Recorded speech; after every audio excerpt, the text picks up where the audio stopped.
안녕하세요. 나무아카데미입니다. 저희 사이트는 국어 내신 대비 학습 자료를 제공하는 사이트입니다. 오늘 강의에서는 고1 공통국어 2 천재 김종철 교과서의 가시리, 맷버들 가래 걷거, 그리고 개여울 지문을 분석해 보도록 하겠습니다. 자, 일단 이 세 작품의 공통점이 무엇인지를 여러분이 알아두셔야 돼요. 그래서 이 단원에서는 이 세 작품의 공통적으로 나오는 그 화자의 정서나 그 상황에 대한 것들이 좀 문제로 나오는 경우가 있고요. 그리고 또 뭐 율격을 형성하는 운율을 형성하는 방법, 이런 것들도 좀 참고를 해두시면 좋겠어요. 자, 그러면 일단 가시리 먼저 보도록 하겠습니다. 자, 가시리 있고 나난, 발이고 가시리 있고 나난. 자, 지금 여기 나난이라고 하는 것이 좀 반복되는 부분이 보이는데요. 이거는 특별한 의미 없이 악류를 맞추기 위한 여음구다라고 보시면 되겠습니다. 여음이고요. 자, 지금 이미 떠난다는 사실을 지금 거듭해서 확인하고 있는 화자의 말이 나오는 겁니다. 그래서 이미 나를 떠난다라는 것을 이제 원하지 않는 그런 화자의 간절한 마음이 담겨 있는 거죠. 다음 위증질과 대평성대라고 하는 요거는 후렴이에요. 그래서 노래의 내용과 관련이 없는 후렴입니다. 자, 그래서 이게 원래 이 내용, 그 가실이라는 것이 민요였어요. 그래서 요거를 잠깐 적을게요. 그래서 이제 민요였던 것이 고려의 궁중 음악인 소각으로 개편이 되면서 이게 이제 투시거인 나난과 일단 이렇게 쓸게요, 여러분. 나난과 그리고 후렴구가 첨가된 것으로 우리가 볼 수 있겠습니다. 그래서 이게 이제 고려 소교거든요, 갈래가. 그래서 이 민요가 고려의 궁중음악인 소각으로 개편되면서 이런 것들이 첨가된 것이다라고 생각하시면 되겠어요. 자. 날러는 어디 살라고 버리고 가시리 있고 나난 그래서 지금 계속해서 이렇게 버리고 나를 떠나면 난 어떡하냐 라는 내용 나오죠. 잡사와 두어리만 하난 선하면 아니올쉐라. 자, 이 부분 어떻게 해석하면 되냐면요, 내가 님을 잡아두고 싶지만은 만약에 서운하면 오지 않을까봐 어쩔 수 없이 못 잡겠다 라고 하는 것이 지금 여기 나와 있는 거고요. 그리고 셔론님 보내옵나니 나난 가시는다 도셔오셔서 나난. 자, 셔론님, 이게 이제 서러워하는 님인데요. 이게 주어가 누구냐가 나와 있지 않아요. 그래서 여기 나와 있는 것처럼 두 가지로 나눠서 해석할 수가 있습니다. 그래서 내가 이제 서러워한다는 것의 주체가 나인 경우가 있고요, 화자. 그래서 서러워하면서 님을 보내겠으니 라는 얘기일 수도 있고, 아니면 서러워하는 님을, 그러니까 님이 서러워하고 있다는 거예요. 그래서 서러워하는 님을 보내겠으니 라는 뜻으로 해석할 수도 있어요. 그래서 이 두 가지로 해석된다는 거는 좀 기억을 해두셔야겠어요. 그래서 아무튼 그렇게 보내니 가시는 듯 다시 돌아오세요 라고 말하는 겁니다. 그래서 서러운 마음으로 임을 보내드리지만 가시자마자 돌아오세요, 이거를 바라는 간절한 화자의 마음이 드러나 있는 그런 작품입니다. 그래서 이 작품의 특징만 간단히 정리하면요, 주제는 이별의 정한이 되겠고요. 특징을 보면 반복법을 활용하고 있죠. 그래서 반복법을 활용한 간결한 형식이 나와 있고요. 그리고 소박한 시어로 이별의 감정을 표현했다, 이런 거 체크해 두시면 되겠고요. 그리고 분연체 형식과 후렴구를 사용하여 이제 고려 가요의 일반적인 특성이 드러나고 있습니다. 네, 그리고 각행이 이제 3-3-2조를 기본으로 하여 다소의 가감을 보이는 이제 3음보의 율격이 드러나고 있습니다. 자, 이런 특징들 기억해 두시고요. 뭐 여기에 한 가지 특징을 더한다면 이제 민요가 고려 소교가 개편되면서 이런 것들이 추가됐다 하는 부분까지 좀 기억해 두시면 되겠네요. 자, 그럼 다음 거 맷버들 가래 걷거 보도록 하겠습니다. 자, 맷버들 이라고 하는 것은 이제 화자의 분신이에요. 화자의 마음을 전달하는 매개체입니다. 그래서 곁에 없는 임에게 화자의 마음을 전달하는 매개체다라고 생각하시면 됩니다. 그래서 맷버들 가래 걷고 보내노라 님의 손대. 자, 지금 도치법 쓰인 거 아시겠죠? 이거는 이제 맷버들을 가래 걷고 님의 손에 보내겠습니다라고 이제 해석을 하시는 게 맞겠잖아요. 그죠? 그래서 도치법 나타나 있는 부분 확인할 수 있고요. 자, 자신은 창밖에 심어두고 보셔서 창밖에 이걸 맷버들 심어두고 보시라는 거예요. 그래서 밤비에 새잎꽃 나거든 날인가도 여기셔서. 그래서 밤비에 새잎이 나면 이게 나인가, 그러니까 화자인가 좀 생각해 달라라고 하는 거예요. 그래서 이 맷버들을 보내서 나로 여겨달라라고 하는 그런 화자의 간절한 마음이 드러나 있는 짧은 시입니다.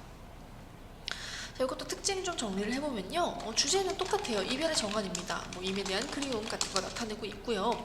특징. 자, 이거는 맷버들 가래 걷고 보내노라 님의 손대. 이렇게 사음보의 물격이 드러나 있는 거 확인할 수 있고요. 이별한 임에 대한 사랑을 소박한 자연물, 이제 맷버들이라고 하는 소박한 자연물을 통해 드러내고 있다라는 점도 특징이겠어요. 그리고 상징과 도치법을 사용하여 이제 섬세한 감정을 전달하고 있습니다. 그래서 이러한 특징이 있다는 거 체크해 두시고요. 자, 다음으로 개요울이라고 하는 작품 볼게요. 자, 당신은 무슨 일로 그리합니까? 홀로 이 개요울에 앉아서.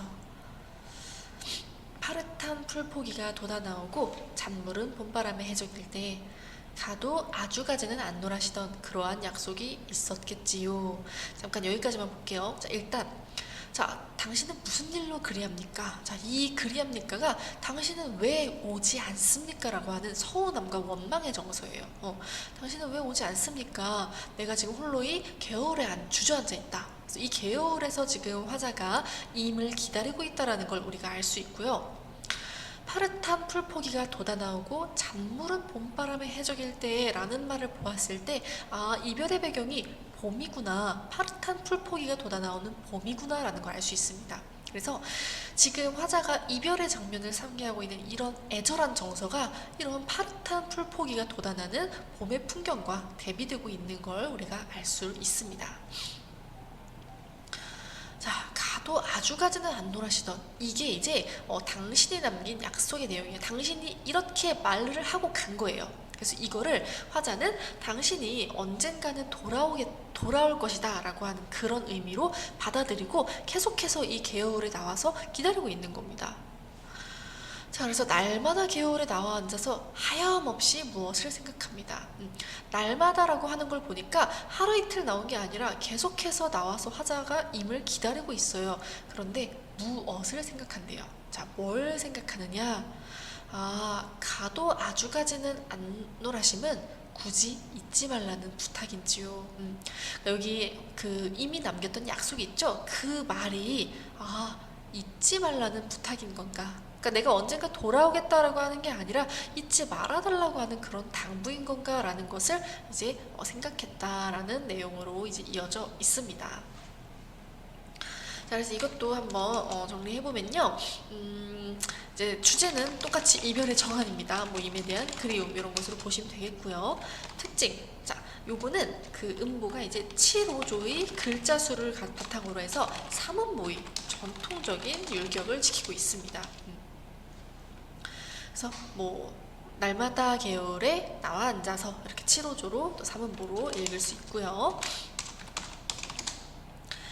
이별 장소인 개요울을 배경으로 해서 이별의 상황과 화자의 애상감을 부각하고 있다라는 점, 또 그리고 이별 뒤에 느끼는 화자의 심정 변화, 그러니까 깨닫고, 그러니까 처음에 원망을 했다가 이렇게 깨달음을 느끼고 하는 그러한 심정 변화를 고유어를 통해서 진솔하게 표현했다라고 하는 특징도 있겠습니다.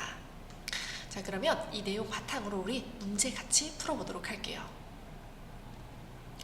자, 여러분, 우리는 7번 문제 같이 풀어보겠습니다. 여러분들은 영상 잠시 일시정지하고 문제 풀어봐 주시기 바랍니다. 네, 그러면 같이 문제 해설해 보도록 할게요. 자, 가다의 공통점으로 가장 적절한 것은 답은 몇 번이죠, 여러분? 네, 되게 쉬운 문제였어요. 이별에 대한 화자의 정서를 노래하고 있다. 그래서 이게 이제 우리가 정리해 두어야 할 표현이 하나 있는데요. 뭐냐면 한국 문학의 전통적인 주제 의식인 이별의 정한을 주제로 하고 있다라는 것을 우리가 익혀두셔야 됩니다. 그래서 이 표현이 자주 나올 거예요. 문제를 푸시다 보면은요. 그래서 이런 이별의 정한을 주제로 하고 있는 노래이다. 그런 공통점이 있다라고 체크해 두시면 되겠습니다. 자, 이렇게 문제 같이 풀어보았고요. 이외에도 더 많은 문제나 자세한 학습 자료는 저희 나무 아카데미 홈페이지에서 확인하실 수 있습니다. 감사합니다. 안녕하세요. 나무 아카데미입니다. 저희 사이트는 국어 내신 대비 학습 자료를 제공하는 사이트입니다. 오늘 강의에서는 고1 공통국어 2 천재 김종철 교과서의 춘향전 지문을 분석해보고자 합니다. 자, 이 내용 좀 기니까요. 중요한 내용들 위주로 같이 보도록 할게요. 자, 일단 앞부분 내용은 무엇이었냐? 이 춘향과 그 몽룡이 사랑하는 사이였지만 이제 그 몽룡은 한양으로 떠나버리고 춘향은 이 변학도라고 하는 변사또의 수청 요구를 거부해서 옥에 갇혀 있습니다. 그래서 이 몽룡이 암행어사가 되어서 이제 이 남원으로 온 그런 상황이에요. 자, 지금 첫 번째 장면, 우리가 지금 볼 수 있는 첫 번째 장면이 무슨 상황이냐면요. 이 변사또가 자기 생일잔치를 벌입니다. 그런데 그 생일잔치를 어마어마하게 화려하게 벌이고 있는 거예요. 그래서 지금 막 보시면은 굉장히 화려한 그런 묘사들이 되어 있는데요. 이걸 보고 어사의 마음이 심란하구나. 이 어사라고 하는 건 이몽룡을 말하죠. 그러니까 몽룡이 이제 그 백성들은 굉장히 굶주리고 궁핍하고 힘겨운 삶을 살고 있는데 지금 관리라고 하는 것들이 그 사또라고 하는 것이 이렇게 백성들의 고혈을 빨아먹어 화려하게 생일잔치나 하고 있으니 굉장히 이제 언짢은 그런 마음을 느끼고 있는 겁니다. 자, 그래서 이 이몽룡이 거지처럼 꾸며가지고 그 거지 행세를 하면서 이 잔치에 나도 좀 얻어먹자 하고 왔습니다. 자, 그러자 우리 사또께서 거린을 금하였으니 그런 말은 되지도 마오 라면서 밀쳐낸대요. 그걸 보고서 어찌하니 명관인가 라고 하는 이런 서술이 나옵니다. 자, 여러분, 우리 이런 거를 편집자적 논평, 이제 서술자의 개입이라고도 하죠. 편집자적 논평이라고 합니다. 그래서 서술자가 직접 이 안에 개입을 해가지고 자기 생각, 주관적인 생각을 표현하고 있는 거예요. 자, 그럼 이거 무슨 말이냐? 어찌하니 명관인가? 진짜 명관이라고 말하는 게 아니죠. 반어법입니다. 반어법. 그래서 진짜 너무 나쁜 관리고 진짜 못돼 먹은 관리다라고 하는 거를 표현하고 있는 거예요. 자, 그런데 운봉영장만은 이걸 좀 이 사람이 범상치 않은 사람이다라는 걸 알아보고 그냥 술잔이나 먹여 보내줘 해가지고 생일잔치에 참석을 시킵니다. 이제 본관 사또는 굉장히 좀 마음에 들지 않아요. 뒷입맛이 사납겠다 이러면서 좀 마음에는 들지 않지만 일단은 끼워는 줍니다. 그런데 보니까 이 상이 어떻게 돼 있냐면 모서리 떨어진 게상판에 당나무 젓가락, 콩나물, 깍두기, 막걸리 한 사발, 굉장히 초라한 상차림을 해주고 차별하고 있는 그런 모습이 나타나고 있는 거죠. 자, 그러자 이 몽룡이 상을 발길로 탁 차 던지면서 이 운봉영장의 갈빗대를 작진 쑤시며 갈비 한 대 먹고 지고 라고 표현합니다. 자, 여기서 말하는 갈비는 당연히 먹는 음식 갈비일 겁니다. 그런데 이거를 이제 같은 말인, 같은 그 형태를 가지고 있는 사람의 갈비에 빗대서 이제 갈비 한 대 먹고 지고 라고 표현을 합니다. 자, 그래서 이거는 이제 언어유희죠. 언어유희 중에서도 동음이의어를 활용한 언어유희가 되겠는데요. 이 작품에 좀 이따가 언어유희가 한 번 더 나올 거예요. 근데 그거는 동음이의어를 활용한 게 아니라 다른 것을 활용하고 있습니다. 그래서 이 작품에 어떤 언어유희가 쓰였는지 그런 것들 꼭 좀 중점적으로 보시는 게 좋겠어요. 자, 어쨌든 이제 막 시를 짓자고 이제 운봉영장이 제안을 해가지고 이 이몽룡이 다른 사람들보다 훨씬 빠른 속도로 시를 지었습니다. 자, 그런데 그 시의 내용이 이렇게 돼 있어요. 아름다운 술은 온 백성의 피요, 아름다운 안주는 온 백성의 기름이라. 촛불 눈물 떨어질 때 백성 눈물 떨어지고 노랫소리 높은 곳에 원망소리 높았더라. 자, 여러분 내용 딱 보시면 느낌이 오시죠? 이거는 이제 백성들의 그 피와 눈물을 가지고서 자기들끼리 막 잔치 벌이면서 그러고 놀고 있는 이 관리들을 좀 비판하고 있는 그런 내용인 거잖아요. 그래서 보시면 지금 대구법 쓰이고 있고요. 그리고 이제 은유 A는 B라고 하는 은유도 쓰이고 있는 거, 이런 표현상의 특징 확인해 주시면 되겠어요.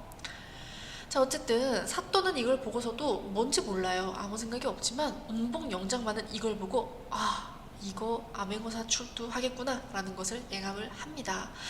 자, 그래서 이제 그 운봉영장이 이렇게 공방불로 돗자리물 품단속, 병방불로 역마단속, 이렇게 단속을 시작해요.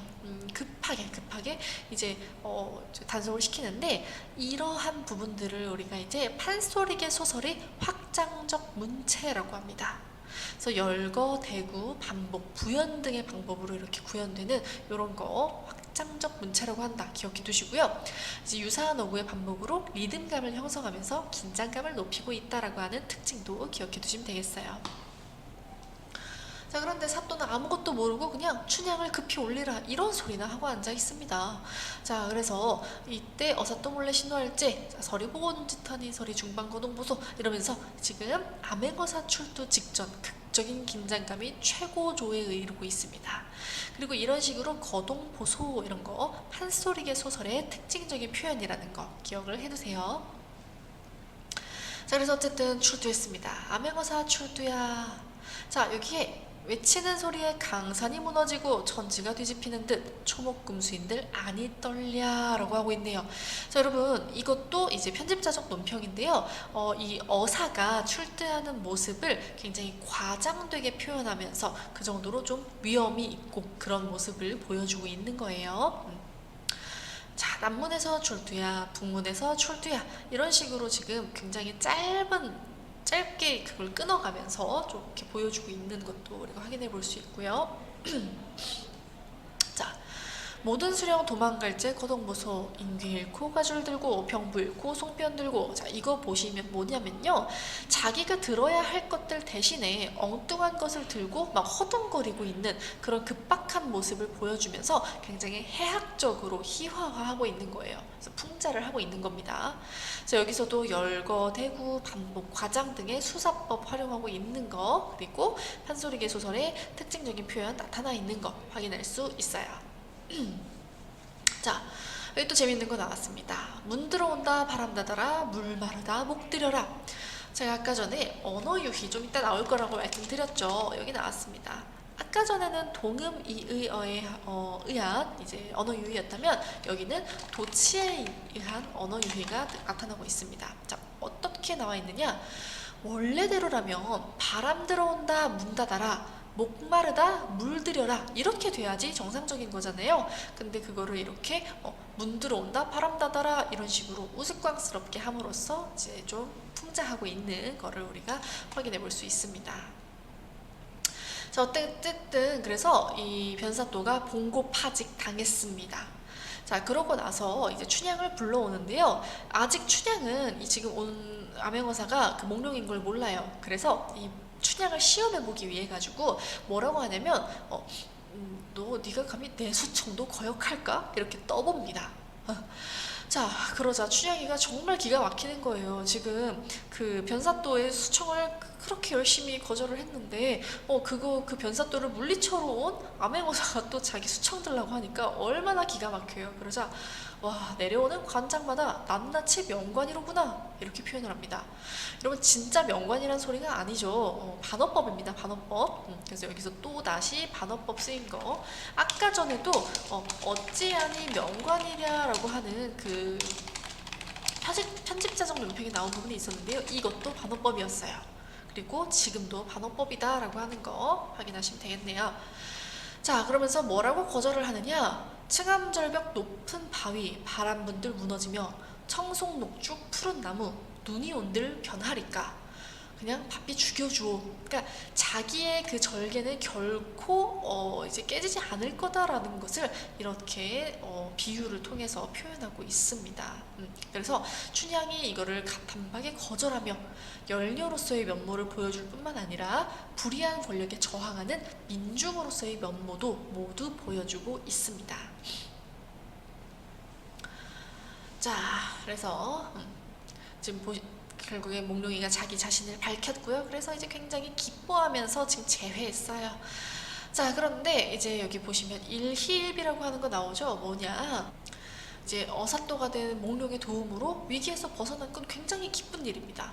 자, 그런데 이제 자기가 지금까지 태어나서 계속해서 자라온 고향인 남원 땅을 떠나야 되거든요. 이제 함께 가야 되니까요. 그래서 그거는 너무 슬퍼요. 슬픈 일이에요. 그래서 일희일비라고 이제 표현을 하고 있습니다.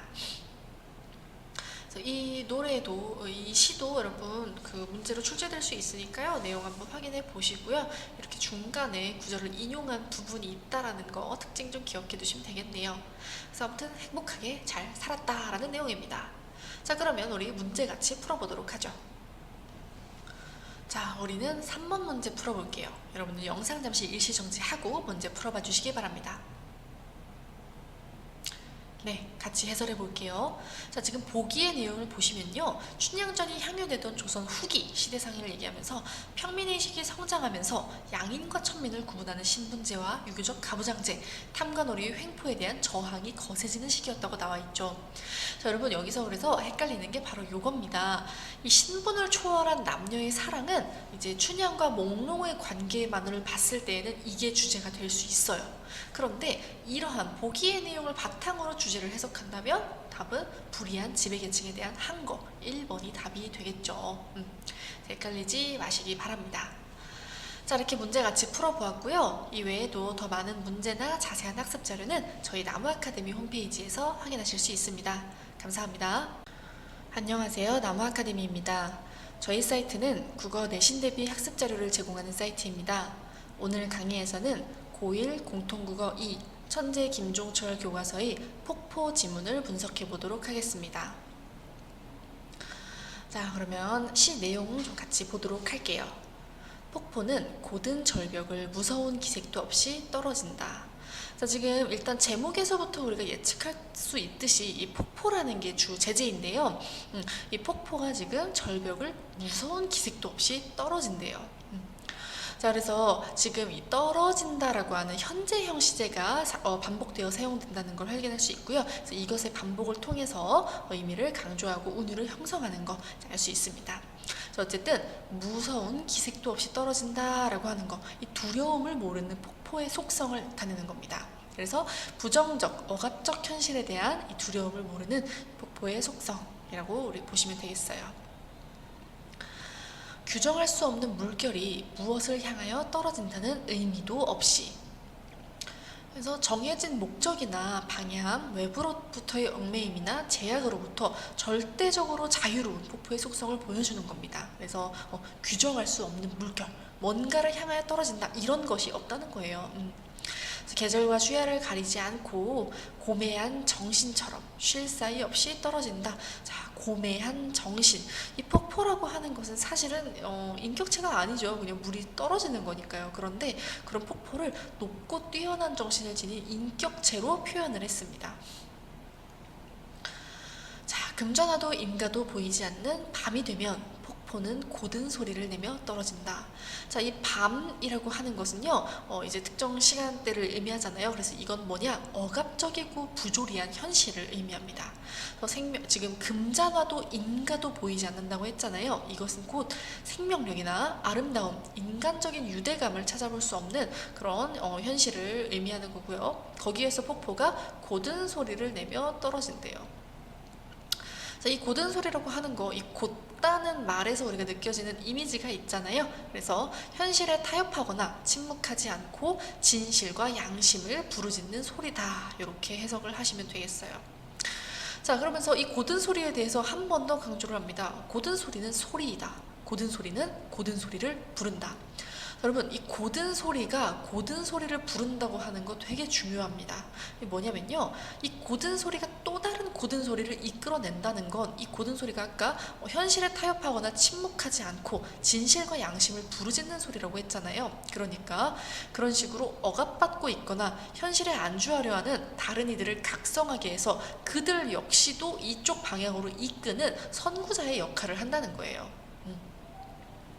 그래서 폭포의 또 속성 나왔었고요. 번개와 같이 떨어지는 물방울은 취할 순간조차 마음에 주지 않고 나타와 안정을 뒤집어 놓은 듯이 높이도 폭포도 없이 떨어진다. 자, 지금 직유법 쓰인 부분 확인할 수 있고요. 그래서 번개와 같이 떨어지는 물방울은 취할 순간. 자, 이제 부정적인 순간이죠. 우리가 술을 마시고 취하면은 이제 사람들이 정신을 잃고 막 이런 것들 뭐 인터넷에서나 뭐 TV에서 많이 보셨죠. 그것처럼 그런 취할 순간. 그러니까 맑고 고든 정신을 잃어버리는 그런 순간을 주지 않는다는 거예요. 자, 그런데 여기에서의 그 맑고 고든 정신이라고 하는 것은 바로 부정적인 현실을 직시하고 이에 저항하는, 그러니까 그런 마음을 잃어버리는 순간이 바로 취할 순간이라는 겁니다. 그런데 그런 취할 순간을 마음에 주지 않고 나타와 안정을 뒤집어 놓은 뜻이. 자, 이 나타라고 하는 것은요, 여러분, 여기 이제 뜻을 보시면 나태라고 나와 있죠? 게으름이에요, 게으름. 자, 그래서 이런 게으름이나 안정, 그러니까 현실에 안주하는 것, 그런 것들을 이제 뒤집어 놓은 듯이 거부한다는 거죠. 그래서 이런 것만을 추구하는 소시민적 삶의 자세를 단호하게 거부하는 이 폭포의 삶을 보여주는 겁니다. 그러면서 또 높이도 폭도 없이, 높이와 상관없이 떨어진다는 거예요. 어떠한 조건이나 제약도 거부하는 절대적인 자유로움을 지닌 폭포의 속성을 우리가 확인해 볼 수 있습니다. 자, 그런데요, 여러분, 이 작품은 이거의 시대적 배경을 좀 같이 맥락으로 생각해서 보는 게 정말 중요합니다. 참고로 여러분, 우리가 이렇게 사회문화적 맥락, 좀 뭔가 그 작품의 시대적 배경, 이런 것을 관점으로 두고서 이제 작품을 보는 것을 반영론적 관점이라고 하죠. 요거를 좀 기억을 해두세요. 자, 그래서 우리가 작품을 볼 때 작품 내적인 부분만 보는 것을 내재적 관점이라고 합니다. 그래서 뭐 작품의 표현 방식, 뭐 시어, 이런 것들을 보고 판단하는 게 내재적 관점이고요. 그와 반대로 외재적 관점이라고 하는 것은 이제 작품과 그 작가 있죠, 작가를 가지고서 보는 걸 우리가 표현론적 관점이라고 하고요. 이 반영론적 관점은 방금 말씀드린 것처럼 그 작품이 쓰인 배경, 그래서 사회문화적인 맥락을 바탕으로 하는 걸 반영론적 관점이라고 봅니다. 그리고 이제 독자에게 미치는 영향, 이런 것들을 가지고서 보는 것이 효용론적 관점이에요. 효용론적 관점. 자, 그래서 이런 식으로 특정한 작품을 감상했을 때 어떤 관점에서 감상한 것인지 이제 묻는 문제가 출제될 수 있어요. 그래서 막 선지로 뭐 1번에서는 뭐 여기 이렇게 반복되는 걸 보니까 어쩌고저쩌고 하면서 이거는 내재적 관점이네, 이렇게 판단하도록 하는 문제. 막 2번에서는 작가가 몇 년대 사람이래, 이런 식으로 나온다든지 뭐 그런 식으로 문제가 출제될 수 있으니까요. 이런 거 관점에 대해서도 좀 정확히 알아두시는 게 좋겠습니다. 자, 어쨌든 그래서 이 폭포가 창작된 당시의 사회문화적 맥락은 이렇습니다. 4.19 혁명이 일어나기 이전 1950년대 후반에 암울하고 부조리한 사회현실을 배경으로 하고 있대요. 그래서 언론의 자유와 민주주의가 크게 위축되던데 이 현실에 대한 냉철한 인식을 바탕으로 소시민적 삶을 살아가려는 우리들의 모습을 질책하고 현실에 단호하게 저항할 것을 주장했다라고 나와 있죠. 그래서 이러한 배경을 참고했을 때면 우리가 이 작품을 보면요, 자, 밤이 되면은 이 밤이라고 하는 것은 결국 뭘 의미하게 되느냐, 언론의 자유와 민주주의의 위축으로 인해 이 사회 현실이 밤과 같이 암울해졌다라는 건데요. 그때 폭포가 고든 소리를 내며 떨어진다라고 하는 것은 이 폭포가 냉철한 현실 인식을 가지고 굳센 저항을 지향하는 양심과 진실의 소리를 내고 있다라는 것을 의미한다는 거예요. 그래서 작품의 그 시대 배경을 참고하면 이렇게 해석할 수 있습니다. 또한 이 나타와 안정을 뒤집어 놓은 듯이 이거 역시도 이 현실의 안주에서 소시민적 삶을 살아가는 우리에게 이 세상을 좀 보아라, 이 현실을 냉철히 바라보고 저항하라 라고 하는 것을 요구하는 것으로 우리가 해석해 볼 수 있겠습니다. 자, 그래서 주제를 좀 보면요, 부조리한 현실에 타협하지 않는 의지적 삶을 주제로 하고 있고요. 자, 특징, 시인이 지향하는 삶의 태도를 자연물에 투영하고 있고요. 동일한 시어를 반복하여 운율을 형성하고 주제를 강조하고 있습니다. 또한 감각적이고 비유적인 표현을 통해 대상의 속성을 선명히 드러내고 있다라고 하는 점까지 좀 보시면 되겠어요. 자, 그러면 우리 같이 문제 풀어보도록 하겠습니다. 자, 우리는 1번 문제를 같이 풀어보도록 할게요. 여러분들은 영상 잠시 일시정지하고 문제를 풀어봐 주시기 바랍니다. 네, 그러면 문제 같이 해설해 보도록 하겠습니다. 자, 위 시의 각 연에 대한 설명으로 적절하지 않은 것을 묻는 문제입니다. 자, 1연, 폭포가 두려움 없이 힘차게 절벽에서 떨어지는 모습을 현재형 시제를 사용해 표현하여 부정적, 억압적 현실에 대한 두려움을 모르는 폭포의 속성을 드러낸다. 자, 여러분, 실제로 여기 무서운 기색도 없이 라고 되어 있죠. 이 무서운 기색도 없이라는 것은 그 두려움을 모르는 폭포의 모습을 드러낸다고 볼 수 있겠습니다. 이건 맞는 선지네요.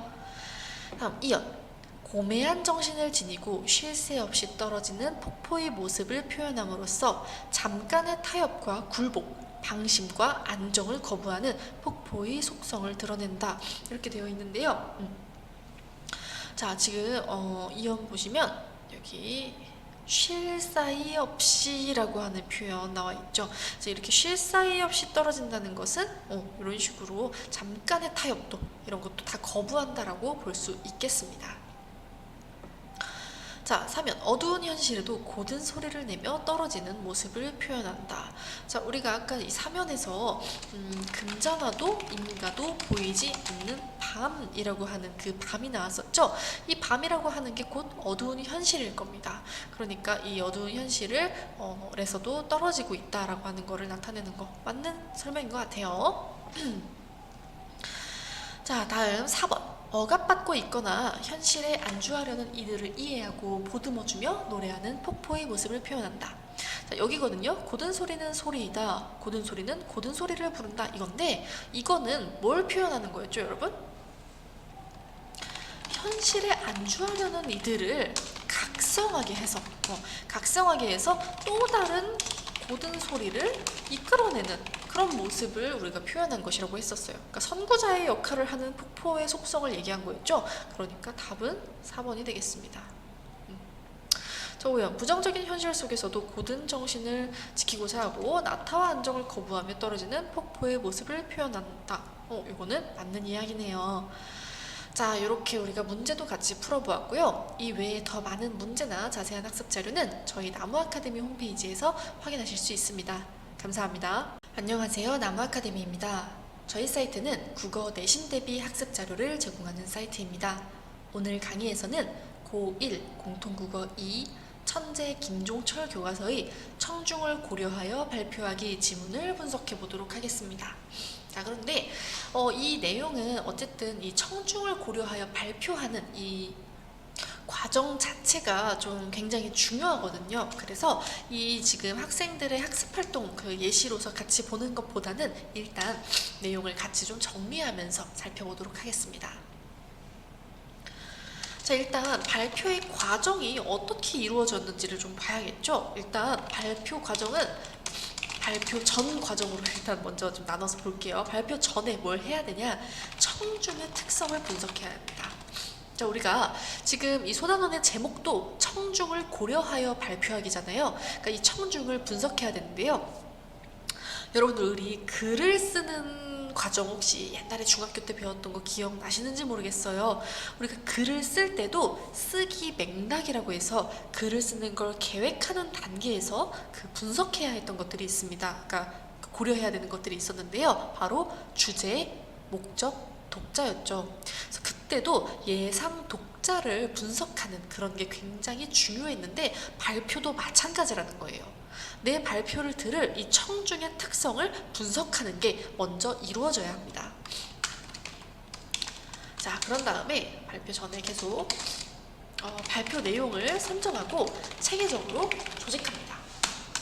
그래서 내가 무슨 내용을 이제 청중의 특성을 분석한 걸 바탕으로 어떤 내용을 발표할 것인지 하고, 그리고 이게 어떤 내용을 어떤 순서로 어떻게 발표할 것인지를 조직하는 과정이 필요하겠죠. 자, 다음으로 발표 중입니다. 자, 이때는 우리가 고려해야 되는 게 다양한 발표 전략을 활용해야 돼요. 자, 그리고 이제 질의응답 시간을 확보하기 위해서 뭘 해야 되냐? 발표 시간을 조절해야 됩니다. 그래서 내가 준비한 내용이 뭐 예를 들면 10만큼 있었어요. 근데 발표를 하다 보니까 좀 길어져서 나는 아직 7까지밖에 발표를 못했는데 이제 막 슬슬 끝나가는 시간이 되는 거예요. 그러면 이 중요도에 따라서 어떤 내용들은 좀 생략을 해야 된다는 겁니다. 그런 식으로 발표의 그 시간을 조절하는 과정이 필요할 거예요. 자, 그러면 여기에 있는 발표 전략이라는 게 도대체 무엇이냐라는 거 좀 이야기를 해볼게요. 자, 우리가 발표 전략을 활용해서 발표하는 거 되게 중요한데요. 일단은 매체 자료를 활용하는 방안이 있겠죠. 이 매체 자료라고 하는 것은 뭐 도표, 그림, 사진, 아니면 영상, 이런 것들을 충분히 활용하면 좀 더 설득력 있고, 그리고 이 청중이 훨씬 이해하기 쉬운 그런 흥미를 또 유발할 수 있는 그런 발표를 할 수가 있겠죠. 다음으로 이제 우리가 그 언어적 표현과 준언어적 표현, 그리고 비언어적 표현이라고 하는 게 있습니다. 혹시 알고 계실지요? 자, 언어적 표현이라고 하는 것은요, 이제 진짜 말로써, 이 언어로서 표현되는 것들을 우리가 언어적 표현이라고 해요. 그래서 상황에 맞는 언어 표현을 잘 활용을 하고요. 이제 그 청중들에게 질문을 한다거나 하는 식의 방식 쓸 수 있고, 또는 이 발표 내용의 이해를 돕기 위해 비유적인 표현을 활용하는 그런 방법도 쓸 수 있습니다. 준언어적 표현의 경우에는 우리가 이제 준언어적이라고 하는 것 자체가 목소리의 크기, 목소리라고 쓸게요. 목소리 크기, 억양, 빠르기 같은 걸 얘기하거든요. 그래서 이거를 상황에 맞게 잘 쓰는 전략을 또 활용을 해야겠죠. 자, 그리고 비언어적 표현이라는 건 말 그대로 언어가 아닌 표현입니다. 그래서 뭐 표정, 손짓, 시선, 몸동작 이런 것들을 이것도 역시 상황에 맞게 잘 활용을 해야 될 겁니다. 그래서 이러한 다양한 발표 전략을 활용하는 것이 중요한 방법이 됩니다. 자, 그렇게 해서 발표를 마치면 발표 후에는 뭘 해야 되느냐? 청중과 질의응답을 해야 돼요. 그래서 지금 발표 중에 시간도 우리가 조절을 했잖아요. 그래서 이러한 질의응답까지 해야 한다. 자, 그러면 여기서 우리가 좀 궁금해질 수 있는 게 바로 이겁니다. 그런데 청중의 특성 도대체 뭘 분석해야 되는 건가요? 자, 그러면 어떤 것들을 분석해야 되는지 좀 살펴볼게요. 자, 일단은 청중의 관심사를 확인을 해봐야겠죠. 내가 발표하려는 이 주제와 관련하여 특별히 좋아하거나 좀 관심이 있는 분야가 무엇인지 그런 것들을 우리가 분석을 해봐야 될 겁니다. 또한 주제에 대한 태도, 이 발표 주제에 대해서 청중들이 일반적으로 어떤 태도를 가지고 있는지 이런 거 확인해봐야 되고요. 세 번째, 배경지식, 발표 주제에 관해 배경지식을 어느 정도로 가지고 있는지. 다음에 지적 수준이라고 할게요. 지식 수준이라고 할까요? 지적 수준이라고 할게요. 발표 내용을 내가 말하는 것을 어느 정도까지 이해할 수 있는지, 이런 것들을 우리가 고려해야 한다는 겁니다. 그래서 만약에 내가 뭔가 선택하고자 했던 것이 청중의 관심사와 너무 동떨어져 있다면 이 발표가 청중들의 마음에 닿을 수가 없겠죠. 그런 것들 고려해야 될 거고요. 그리고 배경지식, 예를 들어서 내가 청중들에게 말하고자 하는 어떤 A라는 개념이 있는데 그 개념에 대해서 청중들이 이미 알고 있다면 굳이 그 개념 설명을 해줄 필요는 없을 겁니다. 그런데 만약에 청중들이 그 개념을 잘 모른다면 그거에 대해서 설명을 해줄 필요성이 있겠죠. 자, 그런 식으로 배경 지식 고려해야 되고요. 그 다음으로 지적 수준.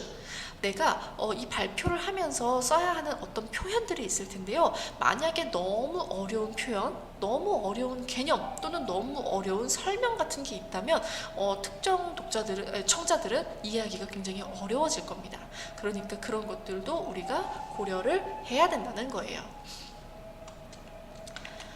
자, 다음으로 우리가 그래서 발표를 실제로 이제 조직을 해야 되잖아요. 발표 내용을.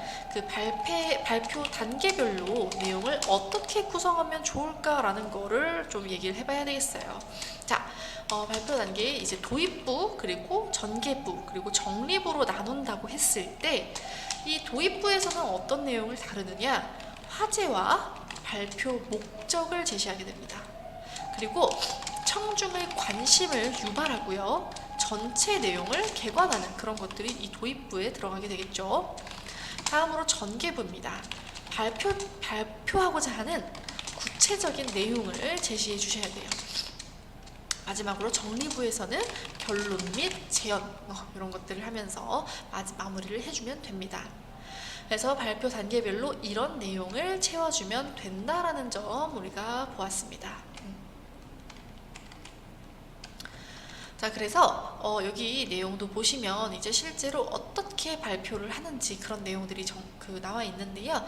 자, 지금 보시면 청중들을 분석하는 과정에서 뭐 우리 반 친구들은 잠을 깨는데 도움을 주는 에너지 음료를 정말 많이 마시고 좋아하네. 이런 식으로 지금 발표를 준비하는 과정이 나와 있는 겁니다.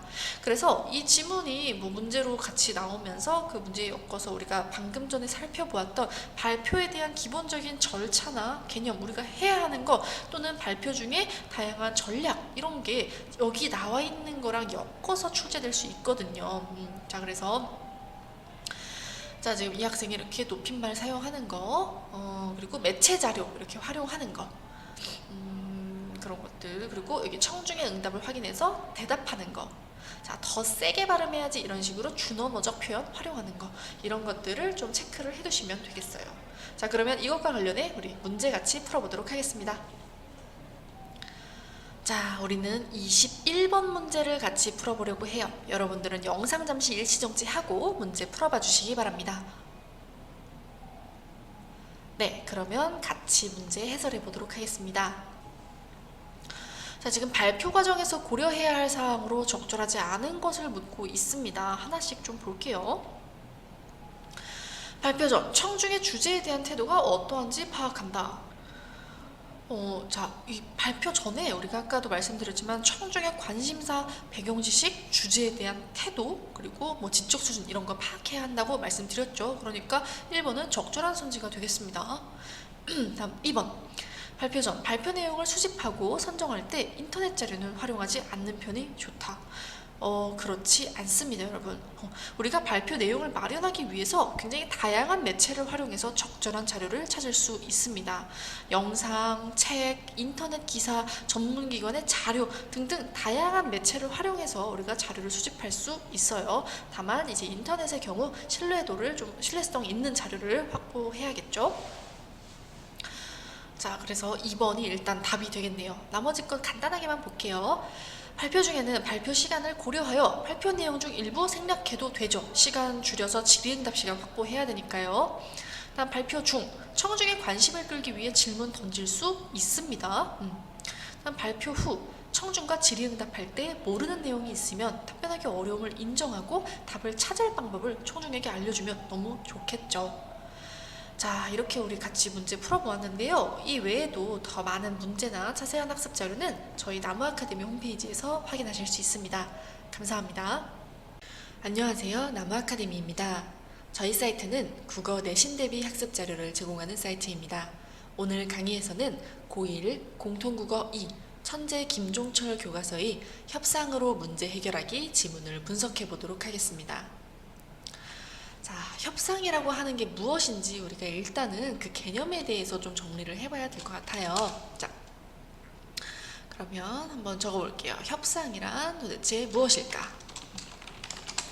자, 협상이라고 하는 것은 개인이나 집단 사이에서 이익과 주장이 달라 갈등이 생길 때, 그러니까 서로 원하는 게 달라서 갈등이 생길 때 그 문제를 해결하기 위해서 서로 타협하고 조정하면서 해결 방법을 찾아가는 그런 의사소통의 방식을 협상이라고 합니다. 그래서 나는 A를 원하고 이 사람은 B를 원하는데 그것에 대해서 서로 어쨌든 양보하고 타협해 볼 만한 지점이 있다면 두 집단 이상의 그것을 최선의 해결책, 모두가 윈윈할 수 있는 해결책을 찾는 것, 그것을 바로 우리가 협상이다라고 볼 수 있을 겁니다. 자, 그렇다면 이 협상이라는 건 어떤 과정을 거쳐서 이렇게 진행이 되는지 협상의 절차 한번 보도록 할게요. 협상은 크게 이제 시작 단계, 조정 단계, 그리고 해결 단계로 나눠볼 수 있는데요. 시작 단계에서는 무엇을 하냐? 일단 갈등 원인을 분석을 합니다. 우리가 왜 지금 어떤 지점에서 갈등을 하고 있는지, 그리고 문제 해결이 가능한지 그런 것을 확인해 봐야겠죠. 그런 다음에는 이제 본격적으로 조정을 하게 되는데요. 이 조정 단계에서는 우리의 문제를 확인하고 이제 제안이나 대안을 제시하고 그것을 검토해 보게 될 겁니다. 그런 다음에는 이제 해결을 해야겠죠. 그래서 서로에게 해결책을 제시하고 그걸 바탕으로 해서 서로 가장 만족할 수 있는 여러분, 협상에서 가장 중요한 것은 모두가 만족할 수 있는 것이어야 한다는 거예요. 한쪽이 일방적으로 지나치게 많이 포기하거나 너무 손해를 보게 될 경우엔 그거는 바람직한 협상이라고 볼 수 없습니다. 그래서 이 합의는 항상 모두가 만족할 수 있는 방향으로 합의가 되어야 한다라는 점을 꼭 기억해 두시면 좋겠어요. 그러면 우리가 같이 이 지문에서는 어떤 내용으로 협상이 이루어지는지 한번 같이 보도록 하겠습니다. 자, 지금 오케스트라부와 연극부가 나와 있어요. 지금 어떤 상황이냐? 이제 신축 건물 3층에 공연 연습을 할 수 있는 소극장이 생겼는데 이 오케스트라부와 그 연극부가 모두 자기 동아리 연습 공간으로 사용하고 싶어진 거예요. 자, 그거에 대해서 이제 왜 사용하고 싶으냐? 오케스트라부의 경우에는 교내외 여러 행사 무대에 정기적으로 오르기 때문에 기존 연습실보다 넓고 쾌적한 연습 공간이 필요하다라는 거죠. 연극부의 경우에는 이 연극부가 신설 동아리이기 때문에 지금까지 제대로 된 연습실 없이 활동을 해왔고 지금 쓰고 있는 동아리방은 연극 연습을 하기에는 적절하지 않기 때문에 우리도 소극장을 이용하고 싶다라고 주장하고 있는 거예요.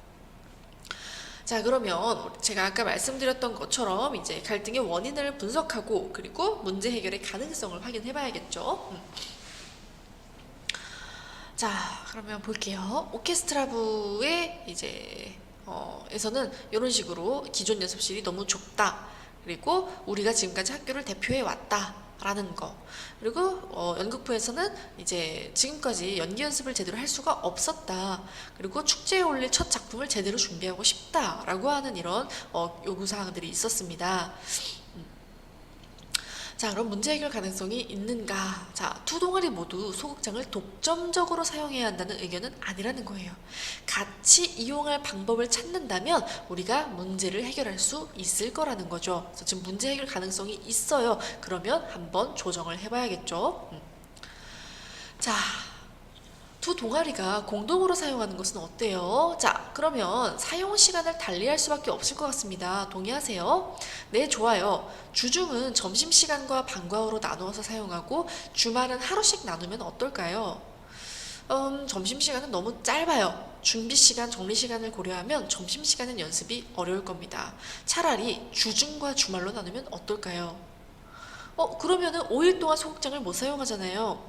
자, 하지만 앞서 제안해 주신 대로라면 무거운 악기가 많고 연습을 준비하는 데 시간이 오래 걸리는 저희는 주중에는 제대로 연습하기 어려울 것 같습니다.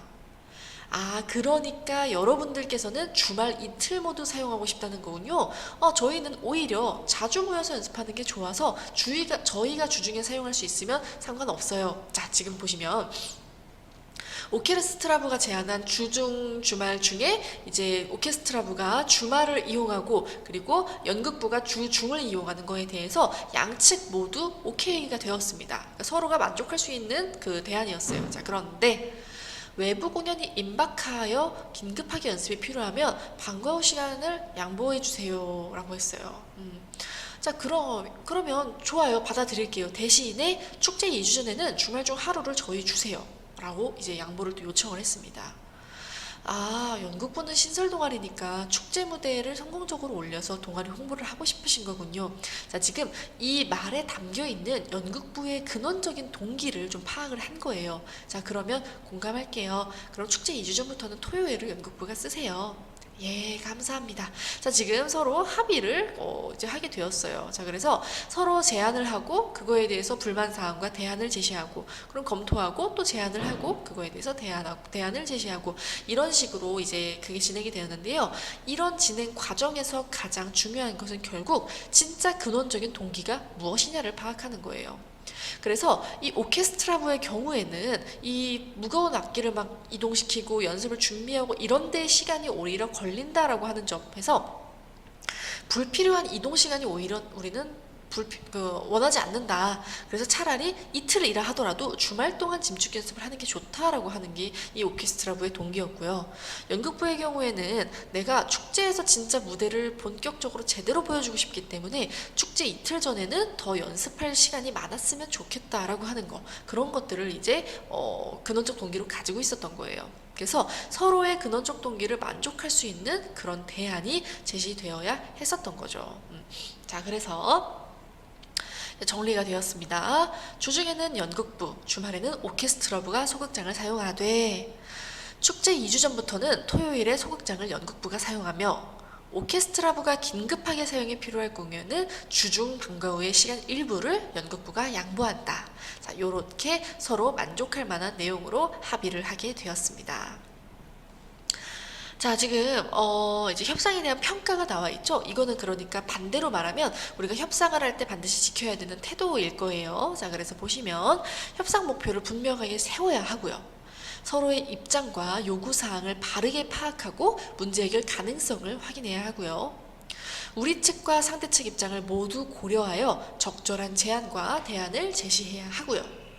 양측이 모두 만족할 수 있는 타협안이 마련되어야 하고요.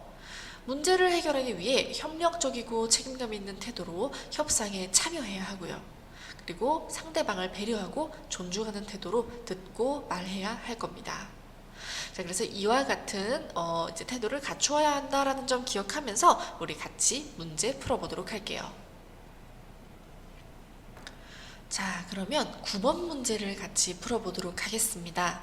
여러분들은 영상을 잠시 일시정지하고 문제를 풀어봐 주시기 바랍니다. 네, 그러면 같이 문제 해설해 보도록 하겠습니다. 자, 협상과 같은 말하기에서 가져야 할 바람직한 소통 태도를 묻고 있습니다. 자, 그러면 같이 좀 볼게요. 자, 1번. 이익을 극대화하기 위한 전략으로 사실을 왜곡할 수도 있다. 여러분, 협상이라고 하는 것은 사회적인 의사소통입니다. 그렇기 때문에 우리는 반드시 소통 윤리를 준수해야 돼요. 이 소통 윤리라고 하는 것은 거짓된 내용이나 왜곡된 사실을 말하지 않는 거겠죠. 그러니까 1번은 답이 될 수가 없습니다. 다음 2번. 문제를 해결하기 위해 나의 입장과 제안을 거듭해서 말해야 한다. 여러분, 이제 문제를 해결하기 위해서 좀 협력적인 태도로 협상에 참여해야겠죠. 그런데 이 과정에서 나의 입장과 제안을 계속 거듭해서 말하는 것은 협력적인 태도라고 볼 수가 없습니다. 서로 이제 상대방의 입장을 고려해서 그거에 대한 대안을 마련하고 어느 정도는 양보하고 그러는 게 필요하겠죠. 그래서 2번도 답이 될 수 없겠네요. 다음 3번. 이제 상대방을 이길 수 있다는 태도로 듣고 말해야 한다. 여러분, 협상이라는 것은요, 누군가를 이기기 위해서 하는 게 아닙니다. 우리 모두가 만족할 수 있는 대안을 마련하는 거예요. 그러니까 이런 태도는 안 됩니다. 서로 존중하는 태도로 해야겠죠? 4번. 상대가 숨기고 있는 진실과 요구사항을 바르게 파악해야 한다. 여러분, 협상을 할 때는 이제 진실을 숨긴다거나 그래서는 안 될 거예요. 그래서 이 거짓된 내용이나 왜곡된 사실을 말해서는 안 되잖아요. 이 소통 윤리에 따라서. 그러니까 뭔가를 숨기고 있다라고 하는 그 설명이 적절하지 않아요. 자, 그럼 일단 5번이 답이겠지만 5번을 볼게요. 문제 해결 가능성에 도달하기 위해서는 양측의 노력이 필요하다. 그렇죠. 양측이 서로 협력적인 태도로 상대의 의견을 존중하며 서로 양보하고 최선의 대안을 찾기 위한 노력을 해야 할 겁니다. 자, 이렇게 문제같이 풀어보았는데요. 이 외에도 더 많은 문제나 자세한 학습 자료는 저희 나무 아카데미 홈페이지에서 확인하실 수 있습니다. 감사합니다. 안녕하세요. 나무 아카데미입니다. 저희 사이트는 국어 내신 대비 학습 자료를 제공하는 사이트입니다. 오늘 강의에서는 고1 공통국어 2 천재 김종철 교과서의 매체 비평에 참여하기 지문을 분석해 보도록 하겠습니다. 근데 여러분, 일단 이 내용들을 이해하기 위해서 좀 알아야 되는 핵심적인 개념들이 있기 때문에 그것부터 좀 같이 정리를 해보고 넘어갈게요. 자, 일단 매체 비평이라고 하는 게 도대체 무엇인지 우리가 알아야지 참여를 하든 말든 할 수 있겠죠. 매체 비평에 참여하는 게 저희 소단원의 그 목표니까요. 자, 매체 비평이라고 하는 것이 무엇이냐?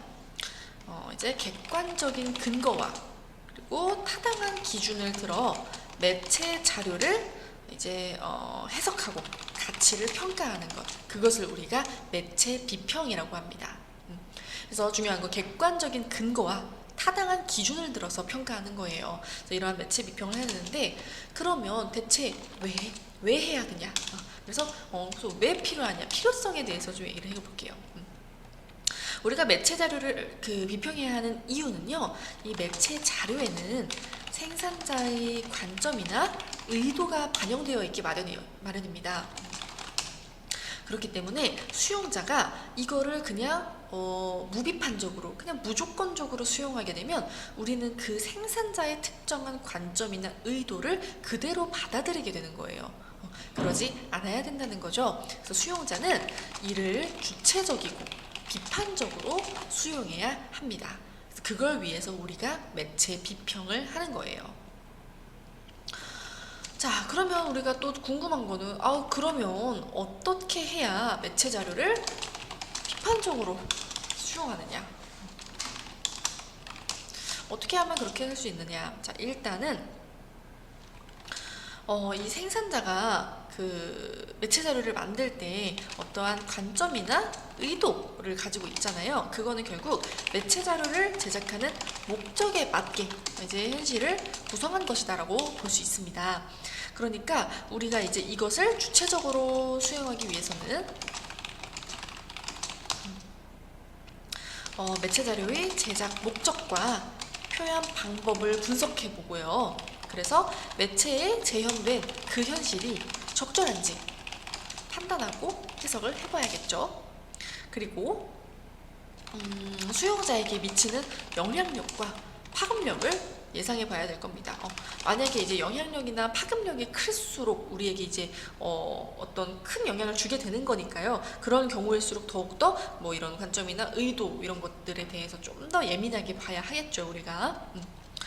그리고 자신의 관점을 정해서 주장을 좀 명료하게 드러낼 수 있어야겠죠. 자, 그런 것들을 좀 하면 되고요. 또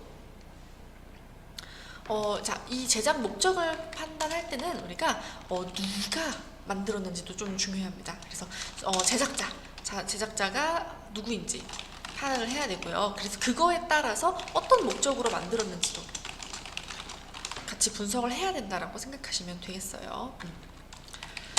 자, 그리고 매체 자료가 이 수용자의 주목을 끌기 위해서 어떤 기법을 사용했는지 이런 것도 우리가 좀 체크를 해 두어야 될 거고요.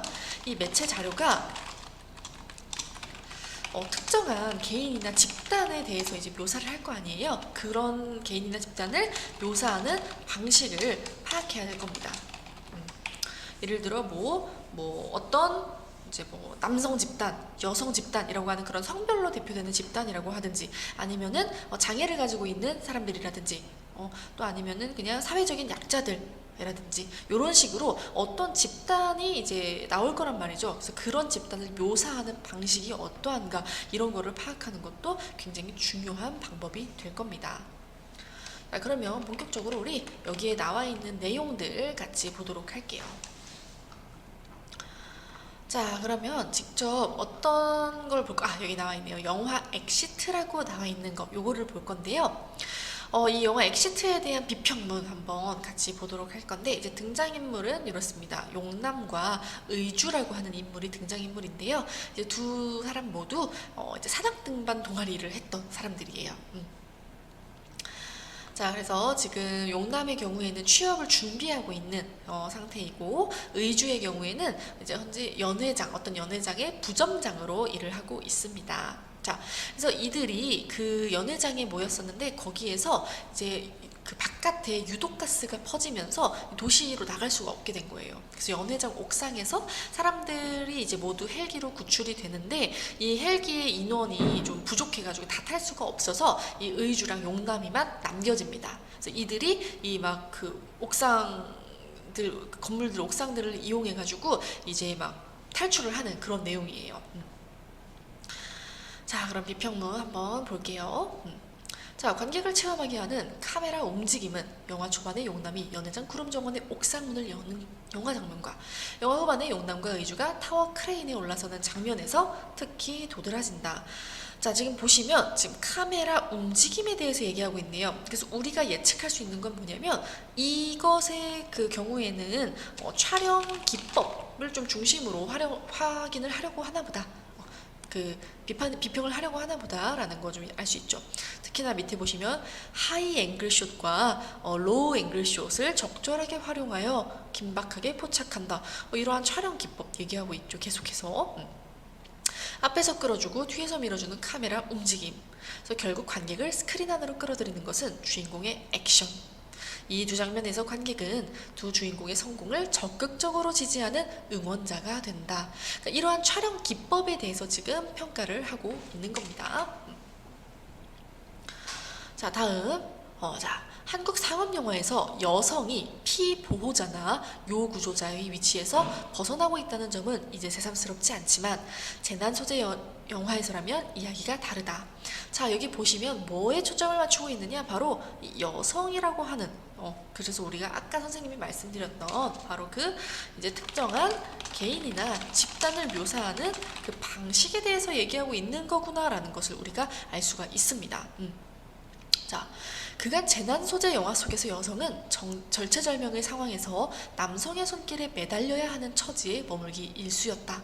그러나 여성인 의주의 암벽 등반 실력이 남성인 용남보다 한 수 위였음을 알려둔 엑시트는 이제 그녀에게 재난 대피와 구조 신호 송출을 지휘하는 역할을 맡긴다. 또한 액션을 동등하게 치르도록 한다. 그러니까 여러분, 이 여성이 일종의 이제 도구적인 역할로 쓰인 것이 아니라 굉장히 주체적인 역할로 이 영화 속에서 등장했다라는 것을 얘기하고 있는 거예요. 자, 그래서 또 이렇게 멋지게 자리를 양보하고 눈물 보이지 않다가 본심이 들통나고, 그래서 관객에게 웃음을 주는 그러한 것들, 이런 것들은 주로 남성 캐릭터가 전유해 온 것이었으나, 이것을 이제 여성인 의주가 소화를 하면서 여성 주연으로서의 자리를 또 공고히 했다라고 하는 점을 좀 비평을 하고 있어요. 그래서 지금 이 가와 나의 그 비평 내용을 조금 정리를 해보자면, 이제 가의 경우에는 적절한 카메라 움직임으로 긴박함을 드러냈다는 점에서 긍정적으로 평가했고요. 나의 경우에는 이제 여성 인물인 의주를 이제 주체적인 인물로 그려냈다는 점에서 또 영화를 긍정적으로 평가했습니다. 그래서 그러한 이 평가의 이제 초점이 어떻게 되었는지, 비평의 초점을 우리가 확인해 볼 수 있었어요. 자, 그러면 우리 이 내용과 관련해서 문제 같이 풀어보도록 할게요. 자, 가의 영화를 비평한 나와 달을 읽고 이해한 내용으로 적절한 것을 묻고 있는 이 4번 문제 같이 풀어보도록 하겠습니다.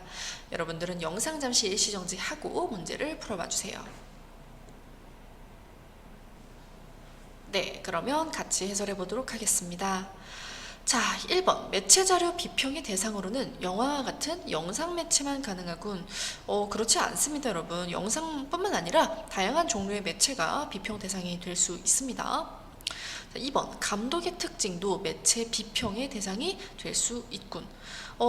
여러분, 이제 나에서는요, 아까도 말했지만 그 카메라 움직임, 그리고 다에서는 인물의 제시 방법에 초점을 맞추고 있었잖아요. 그러니까 이게 나와 다를 읽고서 뭐 이거에 대해서 감독의 특징도 매체 비평의 대상이 될 수 있구나라는 점을 깨달을 수는 없습니다. 3번 영화가 시청각 매체라서 비평할 수 있는 요소가 한정적이군. 여러분 오히려 반대죠. 영화가 시청각 매체이기 때문에 비평할 수 있는 요소가 다양한 겁니다. 오히려. 자, 4번 재난 영화의 전형적인 흥행 요소를 답습하여 긍정적인 평가를 받고 있군.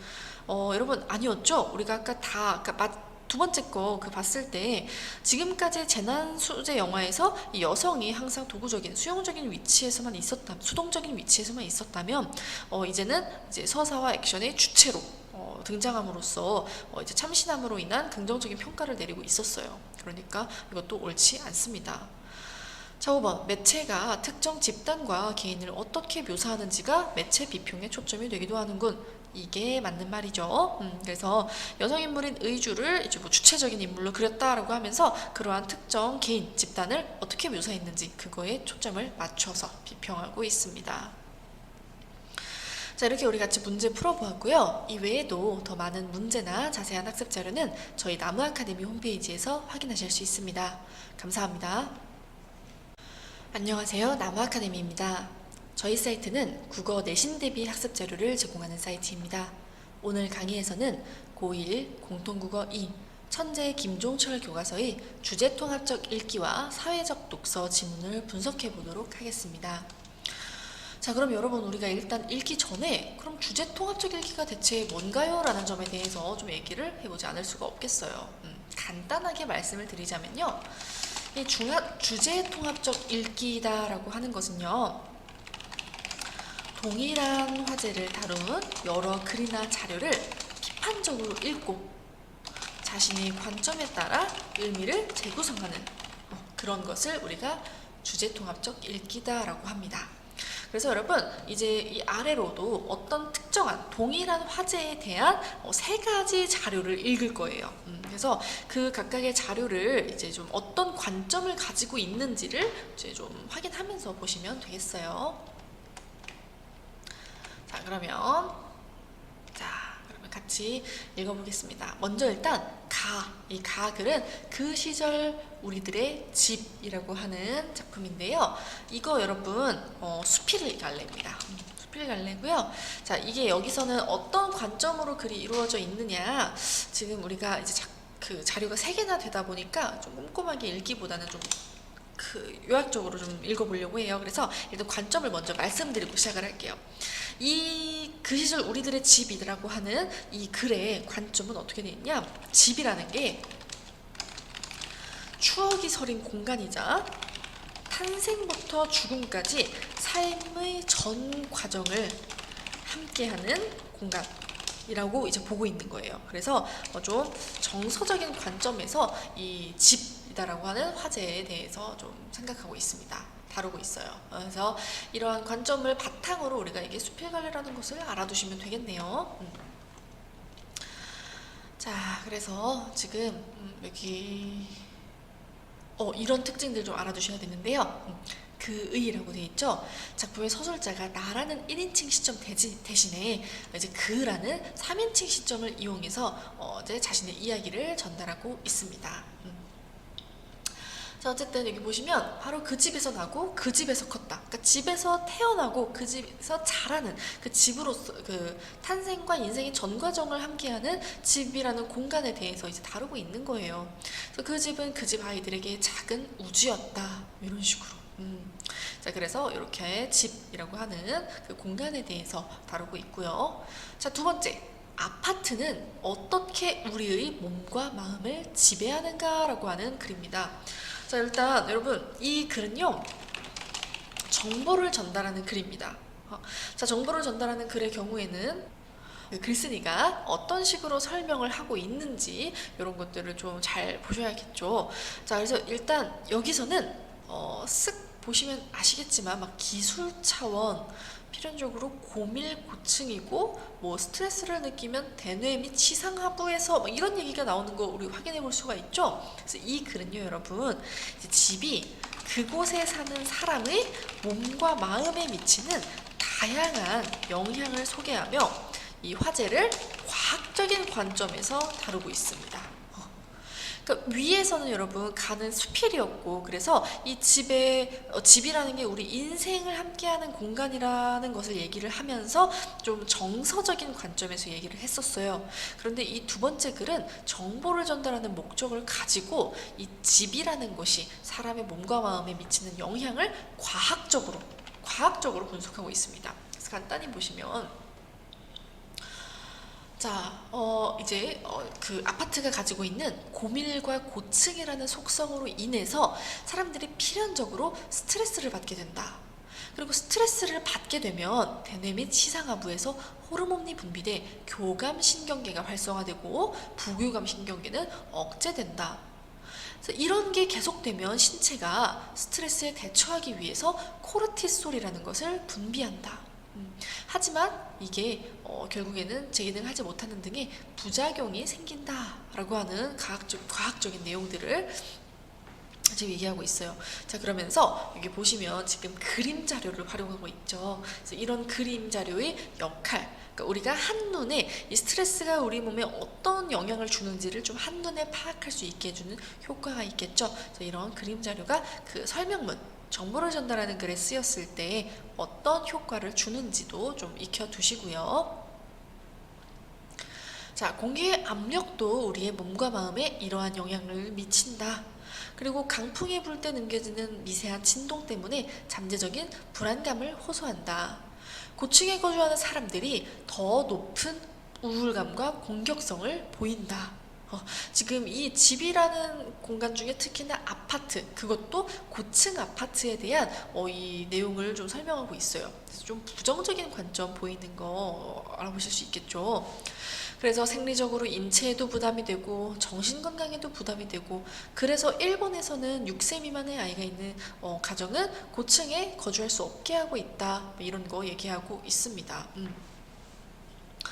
자, 다음 글인데요. 해외도 주거 걱정은 마찬가지, 어떤 점이 다를까? 라고 하는데요. 여러분 여기 이렇게 보시면 좀 느낌 오시겠지만 이 글은 이제 텔레비전 뉴스입니다. 자, 그래서 여기에서는요, 이제 뭐 보시면 주택 마련에 대한 경제적 부담 뭐 이런 얘기가 나오잖아요. 그래서 어떤 이야기냐? 이제 주거 지원 정책이 생애 주기를 고려한 복합적인 차원에서 이루어져야 한다라는 점을 전달을 하는 사회적 관점에서 쓰인 내용이에요. 그래서 이제 세 가지 자료를 모두 봤는데, 첫 번째 자료는 정서적인 관점, 두 번째 자료는 과학적인 관점, 그리고 이 지금 보는 마지막 자료는 사회적인 관점이다라고 하는 점을 우리가 체크해 두시면 되겠어요. 자, 그래서 보시면 경제적 문제에 대한 부담이 크다. 이게 그리고 집 문제가 가장 높은 벽이다. 그런 이유로 이제 사람들이 좀 가족 계획을 세울 때 이제 두려워하는 것들 이야기를 한 겁니다. 자, 그래서 주택 마련에 대한 경제적 부담이 결혼 기피와 출산 포기로도 이어진다. 그렇기 때문에 주거 지원 정책이 국가적으로 필요하다라고 하는 거 얘기하고 있네요. 그래서 이 청년주택에 대해서 설명을 해주고 있고요. 다른 나라들은 청년의 주거 문제를 어떻게 해결하는지 일본 또는 싱가폴 이런 그 곳들도 독일 이런 곳들에 대해서 얘기를 하면서 이제 다양한 주거 지원 정책에 대해서 이렇게 얘기를 해주고 있는 텔레비전 뉴스 내용이었습니다. 자, 그래서 여러분 지금 우리가 집이라고 하는 동일한 화제에 대해서 여러 가지 그 글을 봤어요. 그래서 여기 보시는 것처럼 수필, 정보를 전달하는 글, 텔레비전 뉴스로 이렇게 정서적 관점, 과학적 관점, 사회적 관점으로 다루고 있다는 점을 확인해 볼 수 있었습니다. 자, 그러면 지금부터 우리 문제 같이 풀어보도록 할게요.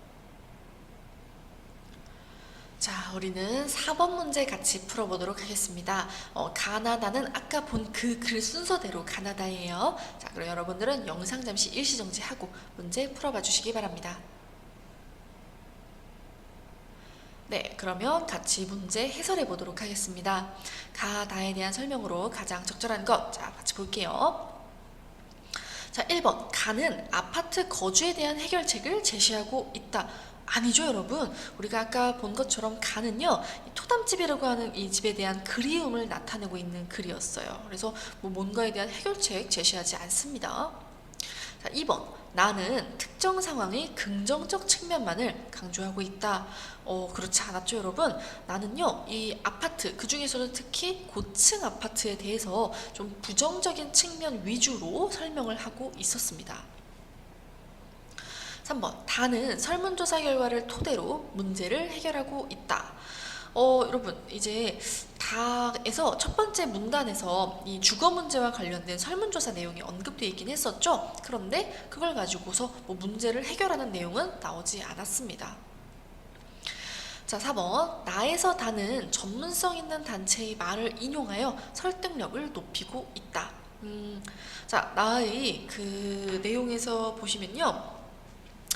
이제 전문성 있는 기관이나 단체의 말을 인용하기는 했습니다. 그런데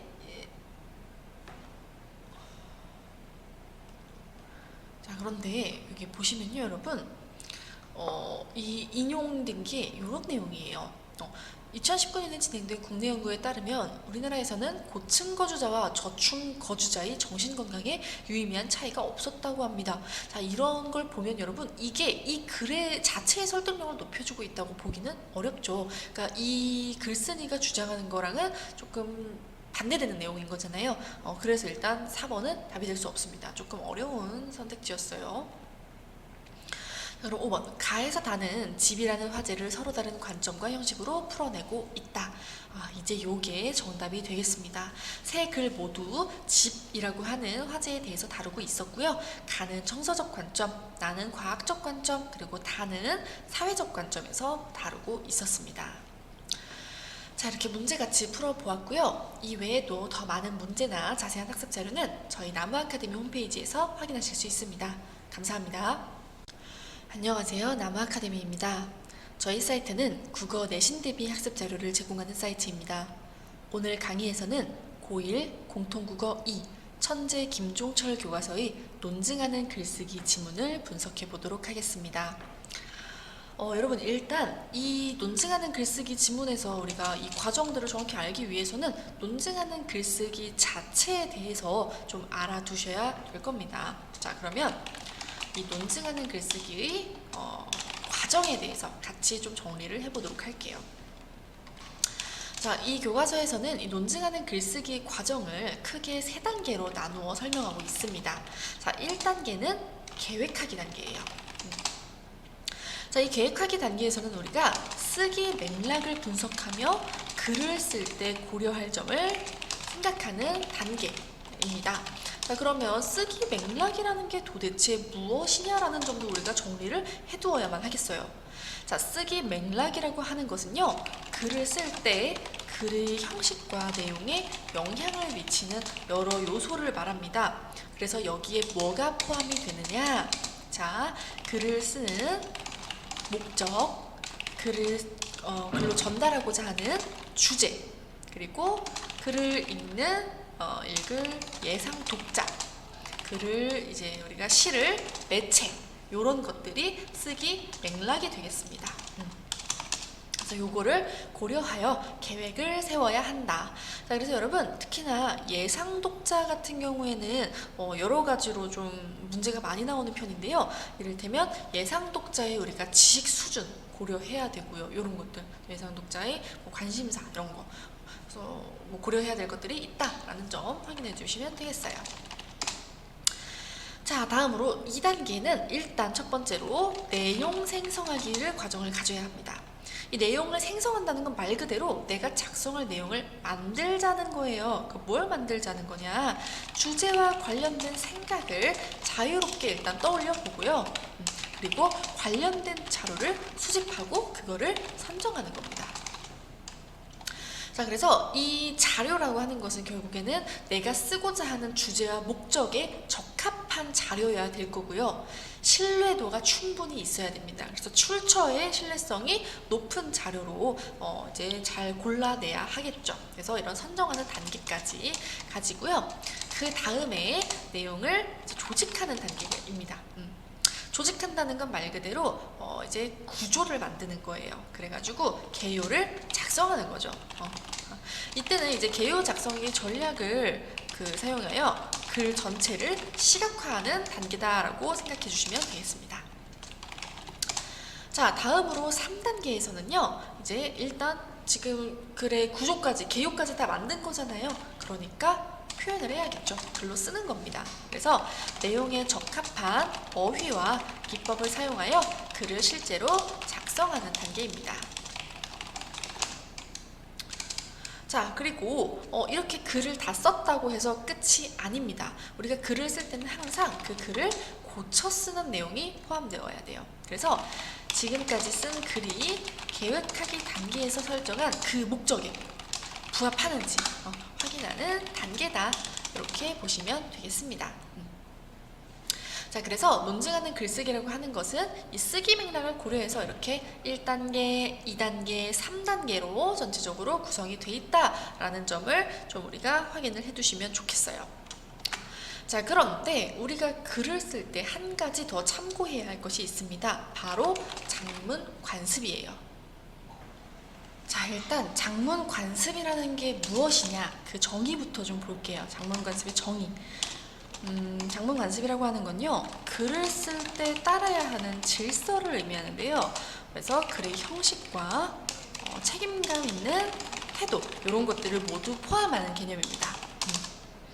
자, 그렇다면 형식적 측면에서의 장문 관습과 우리가 이제 태도적 측면에서의 장문 관습을 구분해서 이제 생각을 해봐야겠죠. 여기서 형식과 태도라고 모두 얘기했으니까요. 자, 형식적 측면에서의 장문 관습이라고 하는 것은 주제를 다루는 방식, 내용의 조직이나 표현 방식, 그리고 사용하는 어휘, 이런 것들을 얘기합니다.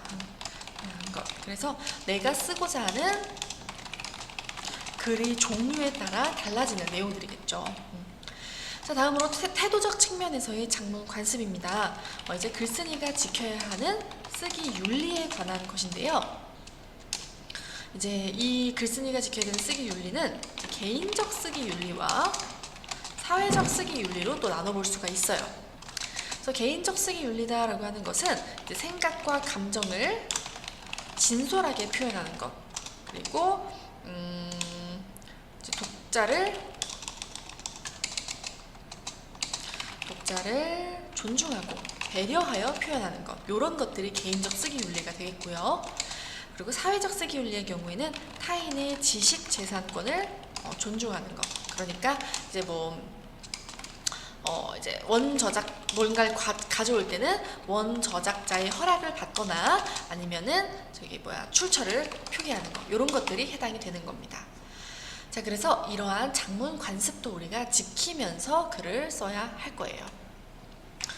자, 그러면 이제 밑에 나와 있는 글을 좀 볼 건데요. 자, 지금 여기 나와 있는 소유보다 경험이라고 하는 이 글이 나와 있죠. 자, 그래서 이 글은 일단 논증하는 글이고요. 그리고 이제 주제가 무엇이냐 하면 행복한 삶을 위해 소유 소비 대신에 경험 소비를 추구해야 한다. 이것이 바로 주제입니다. 그래서 이 소유 소비와 경험 소비에 대한 내용이 나오는 그런 글이에요. 자, 그러면 아주 간단하고 짧게만 좀 볼게요. 모든 내용을 다 보기에는 좀 그렇고요. 자, 지금 현대의 소비 환경은 소유 소비를 부추기고 있다. 그렇지만 글은 뭘 주장하고자 하는 거냐면요, 이렇게 물건을 구매하여 소유하는 데 집착하는 소유 소비보다는 의미 있는 경험에 가치를 두는 이 경험 소비를 추구하는 게 바람직할 것 같다라고 하는 걸 얘기하는 겁니다. 자, 그래서 지금 소유 소비의 부정적 영향을 좀 이렇게 얘기를 해주고 있어요. 그래서 여러 가지 근거의 사례들이 나타나고 있고요. 그리고 나서는 경험 소비의 긍정적 영향, 그래서 그 경험 소비의 긍정적 영향과 근거, 이런 것들이 쭈루룩 이어지고 있습니다. 이 내용을 이제 우리가 논증 방법을 바탕으로 해가지고 조금 정리를 해볼게요. 자, 여러분 혹시 논증 방법에 뭐가 있는지는 기억하실까요? 우리가 논증 방법은 이제 크게 연역 논증과 이제 귀납 논증이 있죠. 자, 일단 이 글에 쓰인 연용 논증을 먼저 좀 보도록 할게요. 자, 이 글에 쓰인 연용 논증을 볼 때는 일단 대전제, 소전제, 그리고 결론을 찾아야 됩니다. 자, 이 글에서 쓰인 이제 그 연역의 대전제의 경우는 인간은 행복한 경험을 함으로써 긍정적 자아를 형성할 수 있다. 이게 바로 대전제였어요. 그럼 소전제는 무엇이었느냐? 사람들은 좋아하는 가수의 공연을 관람하며 행복감을 느낀다. 이것이 소전제였습니다. 그리고 이를 바탕으로 한 결론이 무엇이냐? 공연 관람을 위한 소비가 긍정적 자아를 형성하게 할 수 있다. 이게 우리의 이제 연역 논증의 결론이 되겠습니다. 자, 그러면 이거 말고 이제 귀납 논증도 쓰였거든요. 자, 그럼 귀납 논증은 뭐가 쓰였냐? 자, 우리가 근데 항상 생각해야 되는 게 연역 논증은 이런 식으로 대전제 일반적으로 이제 보편적으로 받아들여지는 어떤 원리를 바탕으로 해서 구체적인 사례에 대한 설명을 하는 거잖아요. 자, 그런데 귀납 논증은 그 반대죠. 구체적인 사례들을 모아 그것으로 일반적인 원리를 도출해내는 겁니다. 그래서 이 귀납 논증의 경우에는 여러 가지 사례를 찾으셔야 돼요. 자, 여기에서 첫 번째로 나온 사례는 뭐였냐면 그 초3사 학생들으로 소비와 행복의 상관관계를 실험한 결과, 이제 경험 소비를 한 팀이 소유 소비를 한 팀보다 행복도나 소비 만족도가 높았다. 요것이 이제 사례 1이었고요. 두 번째 사례는 무엇이냐? 미국의 심리학자들이 진행한 설문조사 결과, 경험 소비를 한 사람들이 소유 소비를 한 사람들보다 이제 행복하다라고 대답했던 그것들을 사례로 가지고 온 겁니다. 그래서 그거에 따라서 결론이 무엇이냐? 경험 소비가 소유 소비보다 더 큰 행복을 준다라고 하는 것을 우리가 이제 결론으로 내세울 수 있는 겁니다. 자, 이러한 논증 방법 쓰인 거 우리 그럼 체크해 두시고요. 같이 문제 풀어보도록 할게요. 자, 그러면 우리 문제 같이 풀어보도록 하겠습니다. 여러분들은 영상을 잠시 일시정지하고 이 20번 문제 풀어봐 보시기 바랍니다. 네, 그러면 문제 같이 해설해 보도록 하겠습니다. 자, 20번 문제는 아까 전에 우리가 봤던 바로 그 귀납 논증을 이제 얘기하고 있는 거죠. 그래서 두 가지 사례를 지금 제시하면서 이 사례를 바탕으로 도출할 수 있는 결론을 묻고 있는 문제입니다. 그럼 답은 몇 번이 되겠어요? 그렇죠. 답은 2번이 되겠습니다. 그래서 경험 소비가 소유 소비보다 더 큰 행복을 준다. 자, 이렇게 특정한 논증 방법을 가지고서 문제를 푸는 문제 출제될 수 있으니까 꼭 같이 체크해 두시고요. 이 외에도 더 많은 문제나 자세한 학습 자료는 저희 나무 아카데미 홈페이지에서 확인하실 수 있습니다. 감사합니다. 안녕하세요. 나무 아카데미입니다. 저희 사이트는 국어 내신 대비 학습 자료를 제공하는 사이트입니다. 오늘 강의에서는 고1 공통국어 천재 김종철 교과서의 국어의 변화와 발전 지문을 분석해 보도록 하겠습니다. 자, 일단 우리가 이 단원에서는 이 세종어제 훈민정음의 이 서문 내용을 가지고서 좀 내용을 보는 게 좋아요. 그래서 이 안에 담겨 있는 그 특징들을 같이 살펴보면서 좀 보도록 할게요. 자, 그러면 하나씩 좀 살펴봅시다. 자, 첫 번째로는 여기서 알 수 있는 특징 중에 대표적인 게 바로 이어적기입니다. 자, 여기를 보세요. 나란, 말싸미 이런 거. 자, 여러분 이거는요 우리가 일단 이 나라의 말씀이라는 뜻이에요. 자, 우리가 그래서 현대 한국어에서 쓸 때는 말씀이 이렇게 씁니다. 그런데요 여기에서는 어떻게 쓴 것과 같냐면요, 이렇게 말씀이라고 쓴 것과 같아요. 그래서 우리가 이런 걸 뭐라고 하느냐, 이어적기라고 합니다. 그래서 종성을 다음 음절 초성에 이어서 쓰는 거, 이런 거를 우리가 이어적기, 그래서 나랏, 말싸미 이런 식으로 나타났고요. 자, 그리고 지금 딱 보시면 느껴지시겠지만 띄어쓰기를 하지 않았습니다. 이렇게 띄어쓰기를 하지 않은 걸 우리가 붙여쓰기라고 합니다. 붙여쓰기. 자, 그리고 여기 보시면 쉥 이렇게 돼 있는 거 보이세요? 그리고 쟁 이렇게 돼 있는 거 보이세요? 이거 둘 다 한자로 봤을 땐 그냥 새, 그리고 제입니다. 그런데 갑자기 이응자가 들어가 있는 거예요. 이거 어떻게 된 것이냐? 사실 여기에 있는 이응은 음가가 없습니다. 그러니까 비어있는 받침에 이 음가 없는 이응을 받쳐 적어준 거예요. 그래서 만약에 이게 진짜로 소리가 나야 하는 이응 받침이다 라고 할 경우엔 이제 여기 잘 보이시나 모르겠지만 요렇게 꼭지가 달려있는 이응, 바로 옛 이응이라 하거든요. 이러한 옛 이응을 썼어요. 그래서 자, 일단 첫 번째 특징, 동국정운식 표기라고 합니다. 이런 거를. 그래서 음가 없는 이응을 받쳐 적었다. 동국정운식 표기에는 좀 이 외에도 특징은 있지만 우리는 이 단원에서는 여기까지 한번 일단 보도록 할게요. 자, 다음으로 우리가 또 여기를 볼게요. 여기 있네요. 날로 쑤매. 자, 이거 쑤매의 쑤, 비읍 시옷으로 되어 있죠. 지금은 전혀 쓰지 않는 겁니다. 자, 또 있어요. 여기 뜨들 할 때 이 뜨. 요거 비읍 디귿으로 지금 되어 있죠. 자, 그래서 지금과는 다르게 초성에 2개 이상의 자음이 쓰이는 어두자음군이라고 하는 게 사용되었어요. 그래서 이 비읍 시옷을 합쳐서 수, 그리고 비읍 디귿 이런 식으로 여러 가지 어두자음군이 쓰였다라는 점 확인해 볼 수 있습니다. 자, 다음으로 방점을 찍었습니다. 성조를 표시. 자, 방점이라고 하는 게 무엇이냐? 바로 여기 보이세요? 여기 아이고 가려졌네요. 점. 그리고 2개의 점도 어디 볼까요? 여기 있네요. 자, 여기 점. 이 점 하나, 점 2개 이런 식으로, 또는 점 없는 거 이렇게 해서 음의 높낮이를 표시하는 성조를 표시했어요. 성조. 자, 다음으로 이제 문법적인 특징을 좀 봐야겠습니다. 바로 주격조사예요. 자, 여러분 여기 보시면 말싸미, 이것도 우리가 주격조사로 이해할 수 있고요. 또 홀베이셔도 알겠네요. 자, 홀베이셔도 할 때 이 배, 또는 내 일을 위하여 라고 했을 때 여기 내, 이런 것들 전부 주격조사가 쓰였거든요. 자, 도대체 어떻게 된 것이냐? 여러분 현대국어에서 주격조사라고 하면은 이와 가가 쓰입니다. 그런데요, 중세국어에서는요, 자, 일단 저기 나란 말싸미 할 때 저 말씀 더하기는 이, 그냥 쌈으로 그냥 쓸게요, 여러분. 자, 나란 말싸미 할 때 이 이는 이가 주격조사입니다. 그래서 이거는 자음 뒤에는 주격조사 이가 쓰였어요.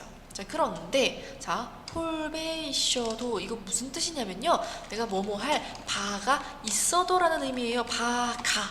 그래서 뭐뭐 할 바에다가 주격조사가 쓰인 건데요, 이 주격조사 이가 쓰인 겁니다. 그래서 이것이 이제 아랑 이가 합쳐져서 배가 돼버린 거예요.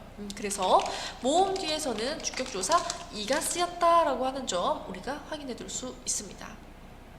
자, 그런데 이렇게 이랑 모음만 있는 이 외에도 아예 모음이 나타나지 않는 주격조사의 형태가 나타나지 않는 경우가 있었어요. 어떨 때였느냐? 이제 모음 이로 끝나는 단어, 또는 반모음 이로 끝나는 단어, 경우라고 쓸게요. 그런 경우에는 주격조사의 형태가 나타나 있지 않습니다. 이러한 주격조사라는 중세국어의 특징도 함께 기억을 해두시면 좋겠고요. 다음, 나랏 말싸미, 요거 다시 한번 볼게요. 나랏 말싸미. 선생님이 아까 전에 이 나랏을 나라의라고 해석을 했거든요. 그래서 여러분 당시에는요, 관형격 조사가 이제 시옷이 쓰였습니다. 시옷. 관형격 조사 시옷이 쓰였다라는 점. 자, 그리고 날로 쑤매. 자, 여기 보시면은 이 씀이라고 하는 명사형을 만드는 어미가 사용되었잖아요. 우리가 지금은 뭐 미음 이런 것들을 쓰는데 여기서는 이제 도 쓰였다 라는 거. 자, 요거. 그래서 명사형 어미, 음이 쓰임이라는 점 확인할 수 있고요. 자, 이 외에도 모음 조화가 엄격하게 지켜졌습니다. 자, 모음조화라고 하는 건 뭐냐면요. 양성모음은 양성모음끼리, 그리고 음성모음은 음성모음끼리 어울려 쓰이는 것을 우리가 모음조화라고 해요. 자, 그런 거를 어디서 볼 수 있냐면요. 자, 여기 보시면 자, 여기 목적격 조사거든요. 여기 앞에 자라고 하는 게 있죠. 자, 지금 둘 다 아래아라고 하는 모음이 쓰였어요. 그러자 뒤에도 그 아래아로 이어서 쓰는 똑같은 자음으로 양성 모음으로 이어서 쓰는 이런 모음 조화 확인할 수 있고요. 여기에서도 위아야 여기도 모음 조화가 적용된 예시 확인할 수 있습니다. 그래서 모음 조화가 좀 엄격히 지켜졌다. 자, 다음으로 이제 특징적인 부분은 우리가 의미에 대해서 좀 봐야 될 겁니다. 자, 여기 어디 있냐면요. 어린 백성이 느리고, 자, 여기 있어요. 어린 백성이 느리고 알배 있어도 해서 어린. 자, 우리가 지금 어리다는 것은 현대국어에서는 이제 나이가 적다를 의미합니다. 그런데 중세국어에서는 이제 어리석다라는 것을 의미하고 있어요. 그래서 우리는 이렇게 의미가 아예 바뀌었잖아요. 의미의 이동이라고 합니다. 자, 다음으로 여기 어여삐 너겨. 자, 이 어여삐도 역시 현대국어에서는 이제 뭐 예쁘고 귀엽다 이런 식으로 쓰입니다. 귀엽다, 뭐 사랑스럽다 이런 식으로 쓰이는데요. 자, 그런데 중세국어에서는 이제 불쌍하다라는 의미로 쓰였습니다. 그래서 의미의 이동이 있었습니다. 자, 그리고 여기요. 못할 놈이 하니라 이 부분 볼게요. 우리 놈이 하니라 이거 이제 좀 하면 놈이 하니라라는 거거든요. 자, 놈부터 보겠습니다. 놈. 자, 이 놈이라고 하는 건요. 지금 현대국어에서는 비하의 용어로 쓰여요. 비하의 의미가 있습니다. 자, 그런데 중세국어에서는 이것을 그냥 사람이라는 뜻이었어요. 사람. 그러니까 사람이라고 하는 넓은 범위를 가리키는 말에서 지금은 특정한 사람들을 비하하는 용어로 쓰이니까 의미가 축소된 케이스입니다. 의미의 축소. 그래서 이런 거. 자, 그리고 뭐 한이라 같은 경우도 지금과 달리 많다라는 의미로 쓰였어요. 그래서 그럴 사람이 많다라는 의미였거든요. 그래서 이런 식으로 의미가 바뀌는 분들 또는 이제 더 이상 쓰이지 않는 거. 예를 들면 뭐 또 전차 이런 거. 이때는 까닭이라는 의미로 쓰였는데 지금은 아예 이런 거 쓰지 않죠. 자, 그래서 이런 식의 것들 우리가 좀 정리를 해봤습니다. 자, 그러면 한번 문제 같이 풀어보면서 직접 연습해 보도록 하죠. 자, 우리는 2번 문제를 같이 풀어보도록 하겠습니다. 여러분들은 영상 잠시 일시정지하고 문제 풀어봐 주시기 바랍니다. 네, 그러면 같이 문제 해설해 보도록 할게요. 1번, 윗글에는 현대에는 남아있지 않은 의문이 쓰였고 이는 시간이 흐르며 사라진 의문이 있음을 알게 해준다. 맞죠, 여러분? 우리가 어떤 의문들 확인할 수 있었냐면요. 이런 거, 순경한 비읍 같은 거 또는 이런 거, 아래야 또는 여린 히읗 아니면 이런 거, 예디형 이런 것들 확인할 수 있었잖아요. 그래서 지금은 쓰이지 않는 의문이 쓰였다. 아이고. 자, 다음 2번 띄어쓰기 없이 모든 말을 붙였었다. 맞죠? 다음 3번 방점을 표기해서 성조를 나누어 표시했다. 맞습니다. 우리 현대국어와 마찬가지로 어두에 2개 이상의 자음이 오지 않았다. 아니죠? 아까 우리 어두 자음군 배웠잖아요. 이런 거 썼었죠. 그래서 4번이 적절하지 않은 것이 되겠네요. 5번은 맞습니다. 이어적기, 나랏, 말싸미 이런 식으로 쓰였다는 거 확인해 볼 수 있었어요. 자, 이렇게 우리 문제도 같이 풀어보았고요. 이외에도 더 많은 문제나 자세한 학습 자료는 저희 나무아카데미 홈페이지에서 확인하실 수 있습니다. 감사합니다. 안녕하세요. 나무아카데미입니다. 저희 사이트는 국어 내신 대비 학습 자료를 제공하는 사이트입니다. 오늘 강의에서는 고1 공통국어 2 천재 김종철 교과서의 올바른 표기 지문을 분석해 보도록 하겠습니다. 자, 일단 여기서는 한글 맞춤법의 기본 규칙들을 정확하게 기억하시는 게 가장 중요한데요. 지금 첫 번째로 나와 있는 게 바로 표음주의와 표의주의입니다. 자, 표음주의라고 하는 것은 소리대로 적는 것. 그리고 이제 어법에 맞도록 하는 것. 자, 예를 들면 어떤 것들이 있냐면요. 자, 우리가 바다 이런 거 그냥 소리대로 그대로 적은 거예요. 가을 소리 나는 대로 적은 겁니다. 이런 거는 표음주의대로 적은 거고요. 표의주의대로 적은 거는 이를테면 이제 꽃이 이런 거 우리가 발음은 꽃이라고 되지만 그렇게 적지 않고 꽃이라고 적는다는 거예요.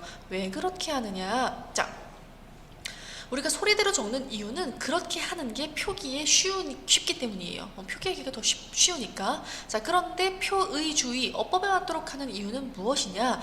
이렇게 원형을 밝혀 적어야 의미를 파악하기 쉬우니까입니다. 그래서 이렇게 표음주의와 표의주의의 원칙을 가지고 있다라는 거 기억해 두시면 되겠어요.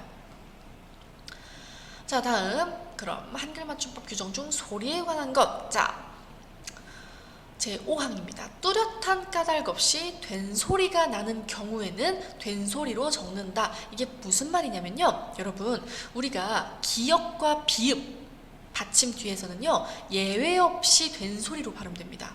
그래서 이 경우에는 무조건 된소리로 발음되니까 그거를 표기에 반영하지 않아요. 예를 들자면 이제 싹둑 같은 거요. 우리 발음할 때 정말 자연스럽게 싹둑이 됩니다. 싹둑. 그죠? 그래서 이건 기역 받침 뒤에 당연히 자연스럽게 이 디귿이 된소리로 되는 그런 현상이에요. 자, 그런 경우에는 우리가 요거를 뚝이라고 적지 않는다는 거예요.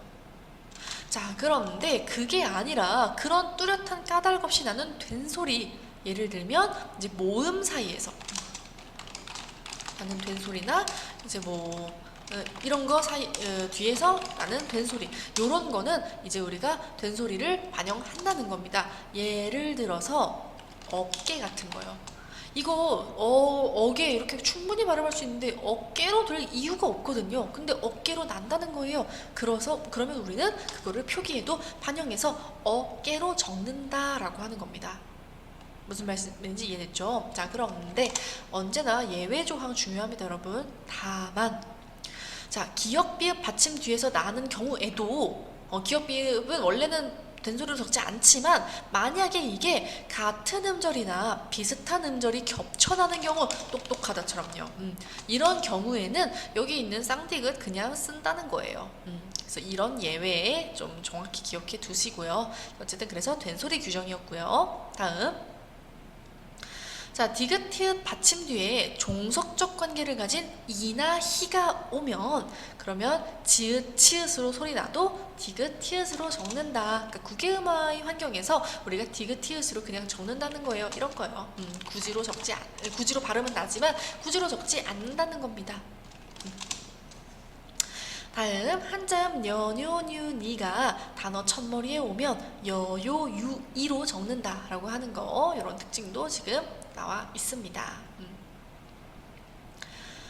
자, 다음이에요. 자, 용언의 어간과 어미는 구별하여 적는다. 자, 우리가 어간이 뭐고 어미가 뭔지를 한번 좀 체크해 둬야겠네요. 자, 우리가 먹다라고 하는 단어가 있을 때 먹어서, 먹으니, 먹자, 이런 거 있잖아요.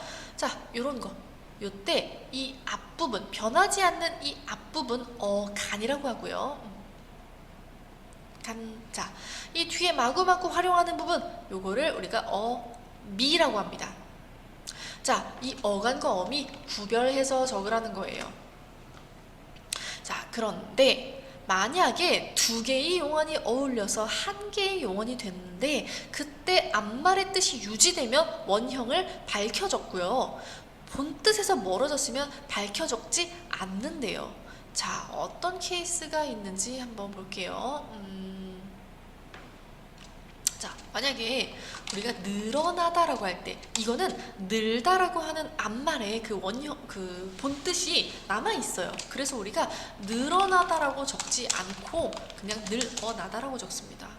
자, 그런데 사라지다. 자, 사라지다죠. 여러분, 이거는 우리가 앞말 이게 원형이 남아있지 그 본뜻이 남아있지 않아요. 그래서 우리가 사라지다라고 적지 않는다는 거예요. 자, 그래서 그 의미입니다. 자, 다음.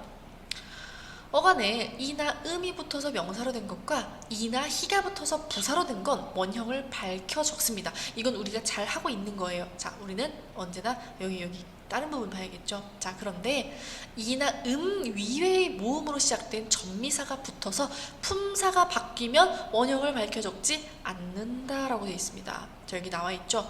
넘어로 적지 않고 넘어라고 적는다는 거예요.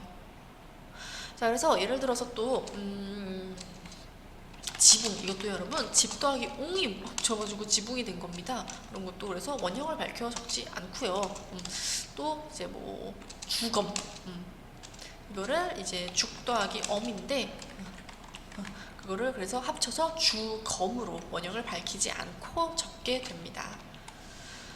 자, 다음으로 사이시옷 표기입니다. 자, 여기가 좀 헷갈릴 수 있는데요. 자, 우리 일단 여기 있는 경우의 수를 좀 볼게요. 사이시옷을 받쳐 적는 경우 두 가지인데요. 첫 번째가 순우리말로 된 합성어 중에 앞말이 모음으로 끝난 경우에 이 케이스인 거고요. 첫 번째가. 두 번째, 순우리말이랑 한자어로 된 합성어에서 앞말이 모음으로 끝나는 경우에 이 케이스. 자, 그래서 여러분 조건이 무엇이냐면요. 순우리말이 포함되어야 되고요. 그리고 합성어여야 해요. 그리고 모음으로 끝나야 해요. 이런 조건들을 만족하는 것들 중에서 이 케이스가 사이시옷을 받쳐 적는 거라는 겁니다. 그래서 여러분 이게 문제로 진짜 많이 나오는데요. 예를 들어 한자어끼리 합성된 거 사이시옷을 적지 않아요. 특정한 예외가 아니라면요. 그리고 합성어가 아닌 경우에, 파생어인 경우에는 적지 않습니다. 그런 것들 자음으로 끝나면 적지 않고요. 자, 그래서 일단 요거 조건들, 기본 조건들 확인해 두시고 그 다음으로 여기에 있는 나머지 이 조건들을 볼게요. 자, 뒷말의 첫 소리가 된 소리로 나는 것. 자, 여기 나와 있죠? 만두, 국. 자, 우리 만두 더하기 국을 했더니 갑자기 꾹이 쌍기역으로 발음이 나는 거예요. 된 소리로. 이 경우에는 이제 만두, 국, 뒷말의 첫 소리가 된 소리로 난다 라고 하는 그 조건에 해당이 되겠죠. 다음 뒤마당 합치면 뒷마당이라고 우리가 자연스럽게 납니다. 이거 뭐냐야, 뒷말의 첫 소리 이거 미음, 니은 미음 앞에서 니은 소리가 갑자기 덧난다는 거예요. 그래서 이런 경우에도 붙인다. 다음 깨입, 우리 이거 발음하면 깻잎 이렇게 발음하죠. 자, 지금 어디에도 니은이 없는데 니은, 뒷말 첫 소리 모음 앞에서 니은 소리가 덧나고 있어요. 이 경우에도 우리는 사이시옷을 붙입니다. 이렇게 사이시옷 조건 관련해서 문제가 제일 까다롭거든요. 그래서 요거는 좀 기억을 해두시면 좋겠어요. 자, 다음으로 띄어쓰기입니다. 조사는 앞말에 붙여 쓰는 게 원칙이고요. 의존명사는 띄어써야 되고요. 단위를 나타내는 명사도 띄어써야 되고요. 보조용어는 띄어쓰는 게 원칙이지만 붙여 쓰는 경우도 있습니다. 자, 그래서 이런 식으로 지금 너만큼, 이 만큼이 조사예요. 그러니까 앞말에 붙여 써야 됩니다. 한 것 같아, 것이 의존명사입니다. 띄어써야겠죠. 자, 두 번, 이 번도 의존명사예요. 띄어써야 되고요. 사과하고 싶어, 이거 보조용어이죠. 띄어써야 됩니다. 자, 그래서 이런 식으로 이제 띄어쓰기까지 좀 봤는데요. 우리 문제를 같이 풀어보면서 직접 살펴보도록 하겠습니다. 자, 그러면 16번 문제 같이 풀어보도록 할게요. 여러분들은 영상 잠시 일시정지하고 문제를 풀어봐 주시기 바랍니다. 네, 그러면 같이 해설해 보도록 할게요. 자, 지금 사이시옷 조건에 대한 그 표예요. 그래서 어떨 때 사이시옷을 쓰는지 우리가 이제 하나하나 살펴보는 건데요. 하나씩 볼게요. 본비는 1단계에서 사이시옷을 표기하지 않는 경우로 정해지겠군. 그죠? 본비는 자음으로 끝나잖아요. 지금 미음으로 끝나니까 1단계에서 정해집니다. 버스비는 2단계에서 사이시옷을 표기하지 않는 경우로 정해지겠군. 자, 버스비 여러분 순우리말이 없습니다. 버스라는 외래어와 비라고 하는 한자어. 그래서 이 외래어와 한자어의 그 합성이기 때문에 2단계에서 이제 정해집니다. 3번 목감기는 3단계에서 사이시옷을 표기하지 않는 경우로 정해지겠군. 자, 여러분 목감기는 지금 목감기의 합성인데 이 기역이 지금 자음으로 끝나고 있죠. 그래서 모음으로 끝나지 않기 때문에 1단계에서 결정이 됩니다. 그러니까 1번이 답이 되겠네요. 자, 4번 나룻배는 3단계에 가서 3-1 조건을 충족한다 돼 있죠. 네, 나룻배는요 여러분 뒷말의 첫 소리가 된 소리로 나는 케이스죠. 그래서 3-1에 해당합니다. 다음 뒷일은 3-3 조건을 충족한다 돼 있죠. 뒷일, 여러분 이거 닐 이렇게 해서 니은 니은 받침 그 소리가 덧나게 됩니다. 그래서 3-3 조건이 맞아요. 자, 이렇게 사이시옷 관련된 문제도 같이 풀어보았고요. 이 외에도 더 많은 문제나 자세한 학습 자료는 저희 나무아카데미 홈페이지에서 확인하실 수 있습니다. 감사합니다. 안녕하세요. 나무아카데미입니다. 저희 사이트는 국어 내신 대비 학습 자료를 제공하는 사이트입니다. 오늘 강의에서는 고1 공통국어 2 천재 김종철 교과서의 바로 읽고 함께 쓰기 지문을 분석해 보도록 하겠습니다. 자, 일단 이 단원에서는요, 지금 여기 나와 있는 신어로 바라보는 우리 삶이라고 하는 이 글을 읽게 되고요. 그리고 이 내용을 가지고서 이제 복합 양식 자료가 포함된 공동보고서를 쓰는 그런 활동이 진행이 됩니다. 자, 그래서 여기서 좀 더 중요한 건 이 보고서에 대한 내용, 우리를 정확히 아는 게 중요해요. 그래서 일단은 여기 위에 있는 글 빨리 간단히만 좀 보고 밑에 있는 자료 좀 살펴보도록 할게요. 자, 신어로 바라보는 우리의 삶. 여기에서는 이 신어의 생성에 대해서 얘기를 하고 있습니다. 그래서 신어라고 하는 것이 역사적인 사건이나 문화적인 변화가 일어날 때 생성이 된다라고 하는 걸 얘기하고 있는데요. 자, 이 중 혼자의 이 혼의 명사가 결합하여 만들어진 이 신어의 확산이 우리 삶의 변화를 보여준다는 거예요. 자, 왜냐하면 혼으로 시작하는 요거를 많이 만들어지게 됐다는 건 그만큼 우리가 혼자 사는 사람이 많아진다라는 걸 의미하게 되잖아요. 그래서 이 혼 명사 형태의 출현이 아주 확산되고 있다라는 점 이야기하고 있고요. 이 1인 세대수가 전체 세대의 약 41.8%를 차지하는 이 주민등록 인구 통계의 보고와 관련이 있다라고 하는 걸 얘기하고 있습니다. 자, 그래서 이 신어라고 하는 것이 결국에는 우리 삶의 변화를 반영한다는 점에서 사회 문화적으로 매우 의미 있는 현상이라고 평가를 하고 있어요. 그래서 이제 뭐 신어를 그냥 가볍고 격이 낮은 표현이라고만 보는 게 좀 왜곡된 것이다. 우리의 삶의 변화를 반영한다 라고 하는 점 얘기하고 있고요. 또한 신어의 증가를 그다지 우려할 필요 없는 이유가 이 신어의 생명력은 생각보다 길지 않다는 거예요. 7-80%의 신어는 자연스럽게 사라진다는 거고요. 그리고 이런 생명력이 짧은 신어를 크게 우려할 필요는 없다라는 거죠.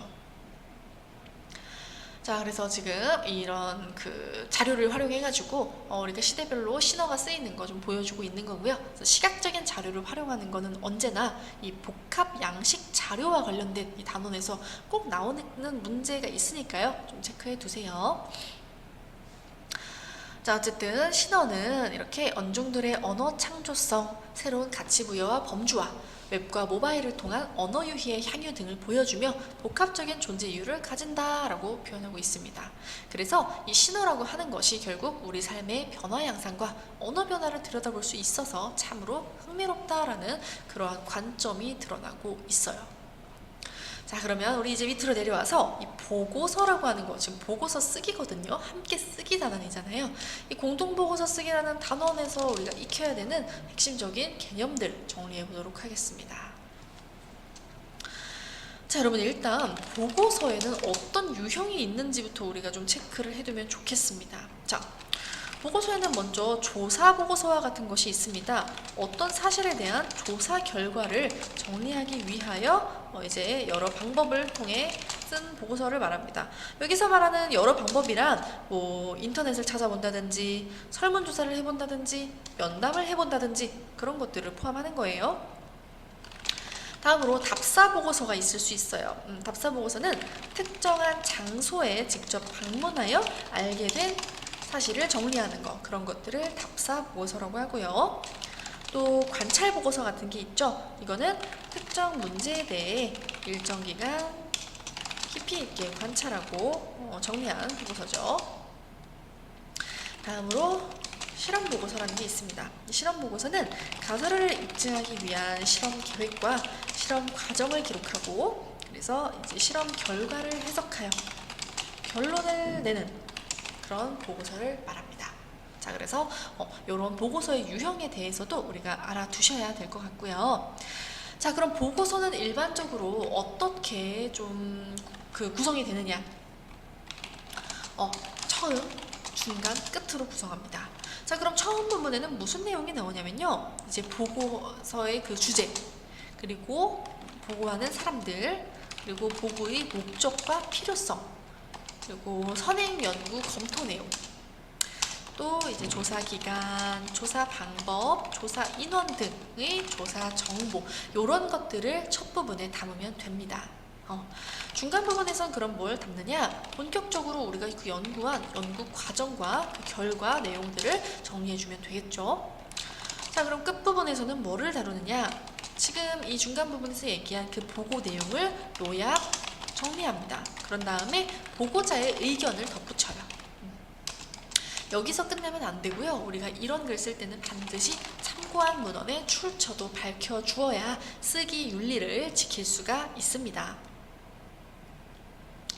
자, 그래서 이런 구성을 가지고서 우리가 보고서를 작성하게 되는데요. 자, 그러면 이 보고서를 작성하기 위해서 정보는 어떻게 수집하나요? 자, 우리가 정보를 수집하는 방법은 일단 첫 번째 매체를 활용하는 방법이 있습니다. 자, 이 매체라고 하는 거는 지금 인쇄 매체라는 게 일단 먼저 있을 수 있겠죠. 그래서 책, 백과사전, 신문, 이런 인쇄 매체, 신뢰도가 높은 자료라고 우리가 판단할 수가 있어요.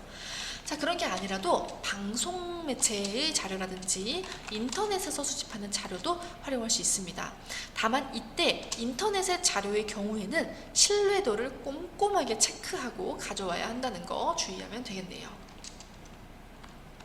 자, 다음 조사나 면담을 활용하는 방법도 있어요. 그래서 설문조사, 현장조사, 전문가와의 면담, 이런 것을 활용할 수 있는데요.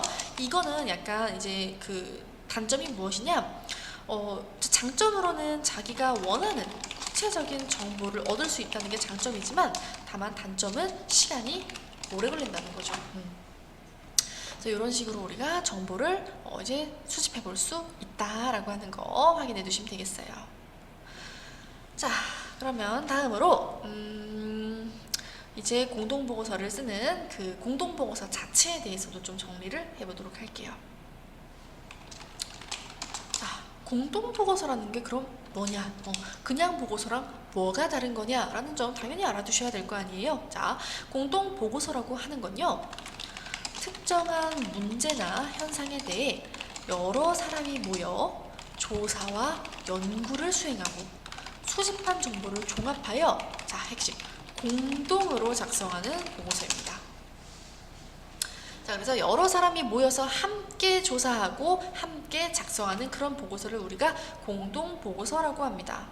자, 그러면 여기에서 반드시 들어가야 할 내용 구성은 무엇이냐? 일반적인 보고서와 마찬가지로 이제 아까 조사 주제, 필요성, 목적, 절차, 대상, 아니면 그 조사한 시기, 방법, 이런 거 다 얘기해주면 되고요. 그리고 조사의 결과로 세부 내용, 결과, 또는 그것들을 한눈에 요약해서 보여줄 수 있는 이제 도표나 사진, 이런 것들도 넣을 수 있고요. 결론에서 이제 요약하고 재현하고 이런 거 하면 되겠어요. 자, 그럼 유의점이 무엇이냐? 가장 중요한 부분이 되겠죠. 시험에도 많이 나오고요. 자, 조사 주제와 목적에 맞게 내용을 구성해야 되고요. 조사 방법과 절차, 그리고 결과를 정확하게 제시해야 됩니다. 왜곡을 하면 안 돼요. 그리고 도표나 사진 등의 복합 양식 자료를 효과적으로 사용해야 합니다. 또한 신뢰할 만한 자료를 활용하고 인용한 자료는 출처를 밝혀야 합니다. 또한 객관적이고 명료한 표현을 사용하는 것도 또 중요하겠죠. 그리고 내용을 체계적으로 제시하는 것, 이런 거 기억해 두셔야겠고요. 자, 그리고 여러 사람의 조사 내용을 자연스럽게 종합하는 거 되게 중요할 겁니다. 왜냐면 여러 사람이 하면 각각 좀 느낌이 다를 수 있거든요. 그것들을 또 자연스럽게 하나의 것으로 종합하는 것도 필요하겠어요. 자, 그러면 이것과 관련해서 지금부터 문제 같이 풀어보도록 하겠습니다. 자, 그럼 우리는 9번 문제 같이 풀어보도록 할게요. 공동보고서를 작성한 뒤 모둠 친구들과 점검해야 할 항목을 묻는 문제죠. 여러분들은 영상 잠시 일시정지하고 문제 풀어봐 주시기 바랍니다. 네, 그러면 문제 같이 해설해 볼게요. 자, 적절하지 않은 것을 고르는 문제였어요. 답은 몇 번이 될까요? 네, 바로 1번이 됩니다. 자, 왜 그러느냐? 지금 여기에 보고서의 분량을 확보하기 위해서 관련성이 낮은 내용까지 모두 포함시켰냐고 묻고 있죠? 자, 그런데 여러분, 아까도 말씀드렸지만 이 내용 수집을 할 때 중요한 점이 뭐냐면요. 주제와 목적에 맞는, 목적에 부합하는 그런 핵심 내용을 선별하는 거예요. 그리고 그거를 체계적으로 구성하는 과정까지 필요합니다. 그래서 관련성이 낮은 자료는 사용하지 말아야 돼요. 자, 그래서 자기의 주장에 정확하게 들어맞는 그런 자료들을, 타당하고 적절한 자료들을 선정하는 거, 그게 핵심적인 부분이 되겠습니다. 그래서 일단 1번이 정답이 되고요. 나머지 것들은 모두 적절해요. 서본결 각 부분에서 목적 일관되게 드러나야겠죠. 조사 방법과 절차 명확히 밝히고 왜곡은 없어야 될 거고요. 복합 양식 자료 적절하게 효과적으로 사용해야 될 거고요. 그리고 인용 부분의 출처 정확히 표기해야겠죠. 자, 이렇게 문제같이 풀어보았고요. 이 외에도 더 많은 문제나 자세한 학습 자료는 저희 나무 아카데미 홈페이지에서 확인하실 수 있습니다. 감사합니다.